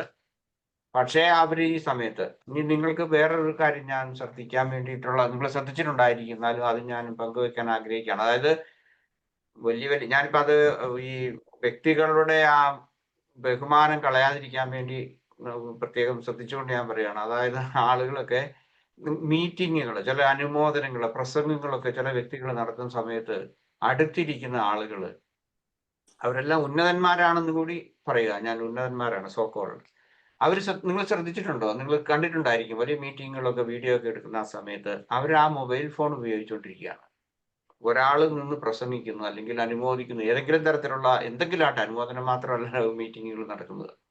അപ്പം ഞാൻ പലപ്പോഴും അത് കാണുമ്പോൾ അല്ലെങ്കിൽ ഞാൻ ശ്രദ്ധിച്ചിട്ടുണ്ട്, ഇതൊരു അഡിക്ഷനാണ്, ശരിക്കും ഒരു അഡിക്ഷൻ തന്നെയാണ്. കാരണം ഒരാൾ പറയുന്നു, ശ്രദ്ധിക്കാതിരിക്കുക, അതൊരു ഒരു ഒരു സ്റ്റേജിൽ ഇരിക്കുകയാണ്. അപ്പൊ അവർക്ക് എന്തുകൊണ്ടാണ് കുറച്ച് സമയത്തേക്ക് ഇതൊന്ന് മാറ്റി വെക്കാൻ അല്ലെങ്കിൽ ഇതൊന്ന് സ്വിച്ച് ഓഫ് ചെയ്യാൻ സാധിക്കാതെ പോകുന്നു ഓർത്തിട്ട് ഞാൻ ശ്രദ്ധിച്ചിട്ടുണ്ട്. നിങ്ങൾ ശ്രദ്ധിച്ചിട്ടുണ്ടായിരിക്കും. അത് ഞാൻ ജസ്റ്റ് ഇങ്ങനെ പങ്കുവെക്കുന്നെന്ന് മാത്രമേ ഉള്ളൂ. ഇപ്പൊ നിങ്ങൾ പറഞ്ഞ ഒട്ടനവധി സ്റ്റേജുകളിൽ ഇത് കാണാൻ ഇടയായിട്ടുണ്ട്. അപ്പൊ ബുദ്ധിമുട്ട് തോന്നിയിട്ടുമുണ്ട്. അവരെല്ലാം വലിയ വലിയ ആൾക്കാരും ആണെന്നും കൊണ്ട് ഓർക്കണം കേട്ടോ. അതല്ല സാറേ, ചിലപ്പോ സംസാരിക്കുന്നവരെ അവര് എന്തെങ്കിലും നല്ല കാര്യങ്ങൾ പറഞ്ഞ് അനുമോദിക്കുകയായിരിക്കും. അപ്പൊ ഇവരിൽ നിന്ന് ഒരു റിപ്ലൈ കിട്ടാതെയും അവരെന്താ ഇതിനു വേണ്ടി റിഫ്ലക്ട് ചെയ്യുന്നതെന്ന് കാണാനായിട്ട് ഈ പ്രസംഗിക്കുന്ന ആൾ അവരെ മുഖത്തേക്ക് നോക്കും. അവരറിയുന്നതേ ഇല്ലായിരിക്കും ആ കാര്യം പോലും. അത് പലപ്പോഴും അത് കാണുമ്പോ സങ്കടം തോന്നാറുണ്ട്. പിന്നെ അതുപോലെ തന്നെ നമ്മുടെ വലിയ വലിയ നേതാക്കളും ഇങ്ങേറ്റ മന്ത്രിമാര് തന്നെയാണെങ്കിലും സ്റ്റേജിലിരുന്ന് അവര് മറ്റു കാര്യങ്ങൾ ഡിസ്കസ് ചെയ്യുന്നത് കാണാം. അതും ഖേദകരം തന്നെയെന്ന് പലപ്പോഴും തോന്നാറുണ്ട്. സാറേ, ജോർജ് സാറ് പറഞ്ഞില്ല ഒന്നും. അല്ല, ആന്റണി സാറ് പറഞ്ഞു തീർന്നില്ലായിരുന്നു. അല്ല, ഞാൻ പറഞ്ഞു കഴിഞ്ഞു. ജോർജ് സാർ പറയും. Thank you sir. മൊബൈൽ ഉപയോഗം അങ്ങനെയല്ല സാറേ, സാറിന്റെ മൊബൈൽ ഉപയോഗം എങ്ങനെയുണ്ട്? അത് പറയാനാ. ഇവിടെ ഇപ്പൊ ആന്റണി സാറ് പറഞ്ഞത്, ജോർജ് മുഖത്ത് ഇത്തിരി കരിയിരിപ്പുണ്ടല്ലോ, ഒന്ന് നോക്കിക്കേ. ഇല്ല എന്ന് പറഞ്ഞിട്ട് ഒന്ന് കണ്ണാടിയിൽ നോക്ക് എന്ന് പറയുന്നത് പോലെ ചില അസസ്മെന്റ് പ്രോഗ്രാമിൽ ഇതേപോലെ നമ്മൾ എത്രത്തോളമാണ് ഈ പറയുന്ന നമ്മളെല്ലാവരും എന്ന് തോന്നിപ്പോയിട്ടുണ്ട്. ഈ സന്ദർഭത്തിൽ വേറെ ഒന്നും പറയുന്നില്ല. ചില വലിയ വലിയ ആളുകൾ പോലും, ഈ സമൂഹത്തിലെ നിലയും വിലയുള്ള ചില ആളുകൾ പോലും ഈ പറയുന്ന വിരോധാഭാസം കാണിക്കുന്നവരുണ്ട്. അതോടൊപ്പം തന്നെ പഴയ മോഡൽ, ആദ്യകാല മോഡൽ ഫോൺ ഉപയോഗിക്കുന്നവരുണ്ട്. ഈ വക ചൊറിച്ചിലൊന്നും വേണ്ടാന്ന് കരുതി. ചൊറിയുന്ന അങ്ങനെയല്ല. ചൊറി തുടങ്ങിക്കഴിഞ്ഞാൽ നാണോ മാനോ ഒന്നുമില്ല, എല്ലായിടവും മാതും, ആരിരുന്നാലും മാതും, എവിടെ മാതും എന്ന് പറയുന്ന പോലെ ഇത് വലിയൊരു ഒരു ശാപം പോലെയാണ്. ആധുനിക ലോകത്തിന്റെ ഒരു ശാപം പോലെയായി. ഈ ഭൂതത്തെ തുറന്നുവിട്ട ഗതി പോലും. ഇതിന്ന് മോചനമില്ല, ആർക്കും പറ്റുന്നില്ല. എല്ലാവരെയും അഡിക്റ്റ് ആക്കുമല്ലേ. അമ്മയുടെ ഉദരത്തിൽ കിടക്കുന്ന കുഞ്ഞു പോലും വെമ്പല് കൂട്ടൊന്നുണ്ടാവാം ഇതൊക്കെ കാണാനെന്ന് തോന്നിപ്പോ. ഏതോ ഒരു സ്കൂളിൽ സർവേ നടത്തിയപ്പോ നിങ്ങൾക്ക് ആരാകണം എന്ന് ചോദിച്ചപ്പോ പിള്ളേര് പറഞ്ഞതായിട്ട് ഇങ്ങനെ കേട്ടിട്ടുണ്ട്, എനിക്കൊരു മൊബൈൽ ആകണം അടുത്ത ജന്മമെങ്കിലും. അമ്മയുടെ കൈ തന്നെ എപ്പോഴും ഇരിക്കാലോ, അമ്മയ്ക്ക് ഏറ്റവും പ്രിയം എന്ന് പറഞ്ഞതുപോലെ ഒത്തിരി കാര്യങ്ങൾ എല്ലാവരുടെ അനുഭവത്തിലുണ്ട്. ഒത്തിരി സന്തോഷം സാറേ, വളരെ നല്ല ഇൻഫർമേഷൻസ് ഒത്തിരിയാ. അത് മാത്രമല്ല, സാറ് പറഞ്ഞത് ഇതിന്റെ സമസ്ത മേഖലയും അങ്ങ് ബന്ധിപ്പിച്ചുകൊണ്ടാണ്. കാരണങ്ങൾ അത് അനലൈസ് ചെയ്ത് അതിനുള്ള പ്രതിവിധികൾ, മോചനമാർഗം, നമ്മൾ കാണാൻ മറയത്തിരിക്കുന്ന അപകടങ്ങൾ ഒക്കെ ഒത്തിരി കാര്യങ്ങൾ. വളരെ healthy tips. Thank you sir, thank you so much. ഇനി ടീച്ചർ എന്താ പറയുന്നത് നോക്കാം. ഞാനാണോ? ഉഷമ പറയട്ടെ. സാറേ നമസ്കാരം, എല്ലാവർക്കും നമസ്കാരം. മൊബൈലിന്റെ ഒരു ഉപയോഗം, സോഷ്യൽ മീഡിയയുടെ, മൊബൈൽ മാത്രമല്ല സോഷ്യൽ മീഡിയയുടെ ഒരു ഉപയോഗം ഏറ്റവും അൾട്ടിമേറ്റ് ആയിട്ട് നിൽക്കുന്ന ഒരു കാലഘട്ടത്തിലാണ് നമ്മൾ ജീവിക്കുന്നതെന്ന് പറയാം. കാരണം അത് സാറ് പറഞ്ഞതുപോലെ ഇപ്പൊ നമ്മളൊരു വീട്ടിൽ കയറി ചെല്ലുവാണെങ്കിൽ ടി വിയിൽ സീരിയൽ കണ്ടോണ്ടിരിക്കുവാണെങ്കിൽ അവർക്ക് ഇഷ്ടപ്പെടില്ല. നമ്മളെ എങ്ങനെയെങ്കിലും അവോയ്ഡ് ചെയ്യാൻ നോക്കാറുണ്ട്. അങ്ങനെ നമ്മള് പിന്നെ ചിലര് 7 മണിക്കുള്ള സീരിയൽ അത് വീണ്ടും റിപ്പീറ്റ് ചെയ്ത് 11 മണിക്കുണ്ട്, പിറ്റേ ദിവസം ഉണ്ട്. അത് 3ഉം കാണുന്ന ആൾക്കാരുണ്ട്. അധികം ലേഡീസ് കാണുന്ന ഒരു പ്രവണത കൂടുതലെന്ന് എനിക്ക് തോന്നുന്നത്. അങ്ങനെ അനുഭവപ്പെട്ടിട്ടുണ്ട്. കൂടുതൽ അറിയാം അങ്ങനെ. പിന്നെ സാറ് പറഞ്ഞ നമുക്ക് ഇത് സ്വയം അവെയർ ആകുക, അവോയ്ഡ് ചെയ്യാനായിട്ട് ശ്രമിക്കുക എന്നുള്ളതല്ലാതെ സാറ് പറഞ്ഞ ഈ ദൂഷ്യവശങ്ങളെക്കാളൊക്കെ ഒരുപാട് കൂടുതൽ നല്ല വശങ്ങളുണ്ട്, ഇതിനെ ഉപയോഗമുണ്ട്. പക്ഷെ അത് അതിലേക്ക് കൂടുതൽ പോയിട്ട് അത് ആവശ്യത്തിന് മാത്രം അത് ഇൻഫർമേഷൻസ് എടുത്തിട്ട് നമുക്ക് അനാവശ്യമായിട്ടുള്ള ഇതിന്റെ യൂസേജ് കുറയ്ക്കാനായിട്ട് നമുക്ക് മാത്രമാണ് നമ്മൾ ഓരോരുത്തർക്കും സെൽഫായിട്ട് അവെയർ ചെയ്ത് കൺട്രോൾ ചെയ്ത് പോകുക എന്നുള്ളതാണ് അതിനകത്ത് നമുക്കൊരു പരിഹാരം എന്ന് തോന്നുന്നു. അതുപോലെ സാർ ഇത് വളരെ ഇതിന്റെ ഭീകരത എത്രത്തോളം ആണെന്ന് നമ്മളെ മനസ്സിലാക്കി തന്നു സാർ ഈ ചുരുങ്ങിയ സമയം കൊണ്ട്. അതിന്റെ ഇത് ഫാമിലിയിൽ ഉണ്ടാകുന്ന പ്രശ്നങ്ങൾ, അതുപോലെ നമ്മുടെ ശാരീരികമായിട്ട്, മാനസികമായിട്ട്, ഇമോഷണലായിട്ട് ഒക്കെ എല്ലാ വശങ്ങളിലും ഇത് എത്രത്തോളം ദൂഷ്യം ചെയ്യുന്നുണ്ട് ഇതിന്റെ അമിതമായിട്ടുള്ള ഉപയോഗം എന്നുള്ളത് സാറ് കാണിച്ചു തന്നു. എല്ലാത്തിൽ നിന്നും ഡിറ്റാച്ച്ഡ് ആയി പോവുകയാണെ, ഫാമിലി മെമ്പേഴ്സിൽ നിന്ന്. അതുപോലെ തന്നെ ഫുഡ് കഴിക്കുമ്പോൾ അതെന്താണെന്ന് അറിയാതെയാണ് നമ്മൾ കഴിക്കാറ്. ഒരു ടൈം സെൻസ് ഇല്ല. പിന്നെ ഈ പറഞ്ഞതുപോലെ യാത്ര ചെയ്യുവാണെങ്കിൽ പോലും തൊട്ടടുത്തിരിക്കുന്നത് ആരാണ്, പിന്നെ മനോഹരമായിട്ടുള്ള കാഴ്ചകൾ കാണാറില്ല. ഇപ്പൊ വാക്കിംഗ് പോവുകയാണെങ്കിലും ചിലരൊക്കെ ഇങ്ങനെ ഫോൺ ഇങ്ങനെ പാട്ടൊക്കെ വെച്ചുകൊണ്ട് അതിൽ ശ്രദ്ധിച്ചൊക്കെ പോകുന്നതും പിന്നെ അത് കണ്ടുകൊണ്ട് നടന്നു പോകുന്നതും ഒക്കെ കാണാറുണ്ട്. അപ്പോൾ നമുക്ക് കോൺഷ്യസ്ലി അവോയ്ഡ് ചെയ്യാവുന്ന ഒരുപാട് സമയങ്ങളുണ്ട്. ഇപ്പൊ ഒരു ഫിലിമിന് പോവുകയാണെങ്കിൽ നമുക്ക് ഫോൺ വണ്ടിയിൽ വെച്ചിട്ട് പോവുക, അല്ലെങ്കിൽ വീട്ടിൽ വെച്ചിട്ട് പോവുക ചെയ്യാം. അതുപോലെ തന്നെ നമ്മൾ ഒരുമിച്ച് യാത്ര ചെയ്യുവാണെങ്കിൽ നമുക്ക് കോൺഷ്യസ്ലി ഫോൺ മാറ്റി വെക്കാം, നമ്മുടെ ഫാമിലി മെമ്പേഴ്സുമായിട്ടൊക്കെ സംസാരിച്ചുകൊണ്ടൊക്കെ പോവാം. അങ്ങനെയൊക്കെ റിലേഷൻഷിപ്പ് ബെറ്റർ ആക്കാനും ഒക്കെ ഒരുപാട് ഇമോഷൻസ് നമ്മൾ ബെറ്റർ ആക്കാനൊക്കെ ഉള്ള ഒരുപാട് കാര്യങ്ങൾ നമുക്ക് തന്നെ അറിയാം. എങ്കിൽ കൂടി അത് ആളുകളത് കൂടുതൽ പ്രാവർത്തികമാക്കുന്നില്ല എന്നുള്ളതാണ് ഒരു വിഷമകരമായിട്ടുള്ള അവസ്ഥ. ജോഷി സാറ് ഒക്കെ പറഞ്ഞതിനപ്പുറത്ത് ഒന്നും പറയാനില്ല. എല്ലാ വശങ്ങളും സാറ് ഇതേക്കുറിച്ച് സംസാരിച്ചു. എല്ലാവർക്കും അറിയാവുന്ന കാര്യങ്ങൾ തന്നെയാണ്. പക്ഷെ അഡിക്ഷൻ, ഇത് മയക്കുമരുന്നിനേക്കാളും വല്ലാത്ത, ലഹരിയേക്കാളും വല്ലാത്തൊരു ലഹരിയായി മാറുന്ന ഒരു കാലഘട്ടം. വിഷമത്തോടു കൂടിയാണ് നമുക്ക് ഇതിനെ സമീപിക്കാൻ പറ്റുക. നമുക്ക് ഇത്രയും പേർക്ക് കേട്ടവർക്കെങ്കിലും നമുക്ക് ഇത് അപ്ലൈ ചെയ്യാനായിട്ട് സാധിക്കട്ടെ എന്ന് പ്രാർത്ഥിക്കുകയാണ്. അതിനു വേണ്ടിയിട്ട് നമുക്ക് ശ്രമിക്കാം. നല്ലൊരു മെഡിറ്റേഷനോട് കൂടിയിട്ട് വളരെ ഹെൽത്തി ആയിട്ടുള്ള ഒരു ക്ലാസ് ആയിരുന്നു. പ്ലസന്റ് ആയിട്ടുള്ള ഒരു appearance. Thank you so much sir. Thank you all of U.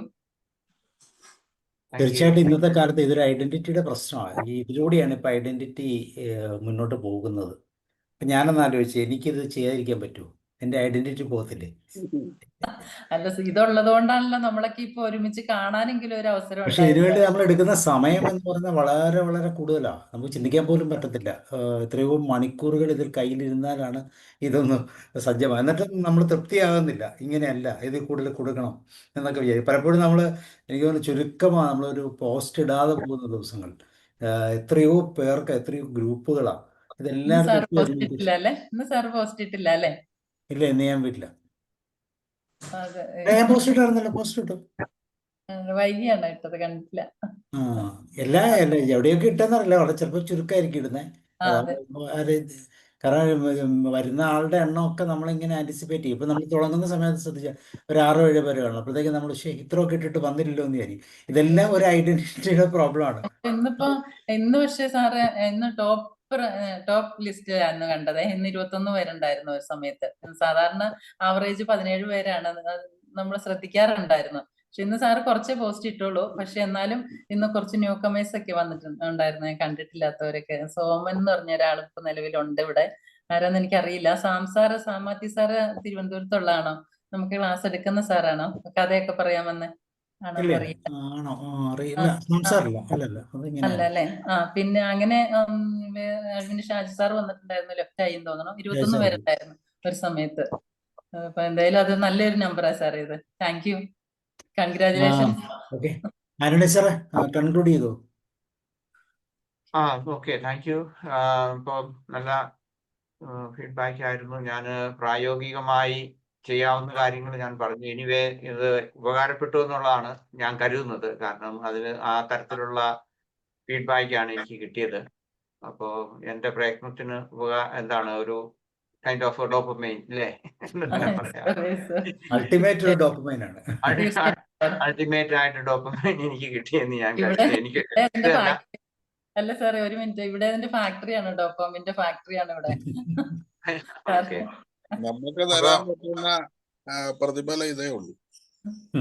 Okay okay, thank you so ഏറ്റവും മച്ച്. കൂടുതൽ ആഗ്രഹിക്കുന്ന ഡോപ്പമൈൻ അല്ലേ, ഡോപ്പമൈൻ പാർട്ട് ഇത് തന്നെയാണ്, ഈ റിവാർഡ് തന്നെയാണ്. ഫിസിക്കലി നമുക്ക് കിട്ടത്തില്ല. പലപ്പോഴും നമ്മൾ പുറത്തു പോയാൽ അത് കിട്ടത്തില്ല, ഒരുപക്ഷെ വീട്ടിൽ നിന്ന് പോലും ചിലപ്പോൾ അത് കിട്ടത്തില്ല. പക്ഷെ ഇത് ഇങ്ങനെ ഒരു സൗഹൃദ സദസ്സിൽ അത് വളരെ ക്രിയേറ്റീവായിട്ട് കിട്ടാനുള്ള സാധ്യത കൂടുതൽ. അപ്പൊ നമ്മൾ കൃത്യമായിട്ട് സ്വീകരിക്കുകയും ചെയ്യും. Exactly. സോ ഓക്കെ, അപ്പൊ നാളെ വേൾഡ് ഡ്രഗ്സ് ഡേ ആണ്. വീണ്ടും ശ്രദ്ധിക്കേണ്ട കുറെ വിഷയങ്ങളോട് വരും. ഒരുപക്ഷെ നമ്മളെ സംബന്ധിച്ചോളം അത് ബാധിക്കുന്നില്ലെങ്കിൽ പോലും നമ്മുടെ സമൂഹത്തെ വളരെയധികം കാർന്നു തിന്നുന്ന ഒരു വലിയ വിപത്തായി അത് മാറിക്കഴിഞ്ഞിരിക്കുന്നു എന്നുള്ളതാണ്. അപ്പൊ അതിനെക്കുറിച്ചുള്ള ഒരു പൈലറ്റ് ക്ലാസ് എന്ന നിലയിൽ വളരെ ശ്രദ്ധയോടെ ശ്രദ്ധിക്കേണ്ട, അത് നമ്മളെ സംബന്ധിച്ചോളം വളരെ ഇമ്പോർട്ടൻ്റ് ആണ്. കാരണം നമ്മളുടെ കയ്യിൽ ഈ സാധനം അല്ലെങ്കിൽ ഈ കുഞ്ഞു സാധനം ഇരിക്കുന്നത് തന്നെയാണ് നമ്മളെ മക്കളെയൊക്കെ സത്യത്തിൽ വയലൻ്റ് ആക്കുന്നത്. കാരണം അവരോട് പറയുമ്പോൾ നിങ്ങൾ ഉപയോഗിക്കുന്നില്ലേ എന്ന് ചോദിക്കുന്ന ചോദ്യത്തിന് നമുക്ക് തിരിച്ച് മറുപടി പറയാൻ പറ്റത്തില്ല.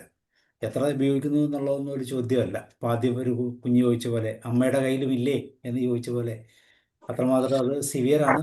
ഇതില്ലാതെ മുന്നോട്ട് പോകാനും പറ്റത്തില്ല. അപ്പം എങ്ങനെ അതിനെ ലഘൂകരിക്കാമെന്ന് അനിൽ സാറിൻ്റെ ക്ലാസ്സിലൂടെ തീർച്ചയായിട്ടും പ്രയോജനകരമായ ഒത്തിരി ഇൻസൈറ്റുകൾ കിട്ടി. അത് നമുക്ക് വീണ്ടും ഉപയോഗിക്കാം, മറ്റുള്ളവർക്ക് ഷെയർ ചെയ്യാം. So Antony sir, thank you very much. Thank you. Have a nice evening and good night. Okay, bye നാളെ ബൈ. നാളെ വേൾഡ് ഡ്രഗ്സ് ഡേയുടെ ഷാബു ഗംഗാധരൻ സാറിന്റെ ക്ലാസ് ആണ്. വളരെ മനോഹരമായ ഒരു ക്ലാസ് ആണ്. സാറ് ഡ്രഗ്സിന്റെ ക്ലാസ് ഒക്കെ എടുക്കുന്നത് എങ്ങനെയാണെന്ന് ഒന്ന് കാണുന്നത് തന്നെയാണ്. നമ്മുടെ പ്ലാറ്റ്ഫോമിൽ 2-3 ക്ലാസ് എടുത്തിട്ടുണ്ട്, കുറച്ചു കാലമായിട്ട് എടുത്തിട്ടില്ല. വളരെ ഒഴുക്കോടുകൂടി പാട്ടൊക്കെ പാടി മനോഹരമായി നമുക്ക് നാളെ വീണ്ടും കാണാം. Okay, see good night. സാറിന്റെ ഷർട്ട് നല്ല ഷർട്ട് നല്ല കേട്ടോ സാറിന്റെ. ഷർട്ട് നല്ല കേട്ടോ, പുതിയൊരു thank you. Okay, bye. Another dopamine, yeah. Okay, bye.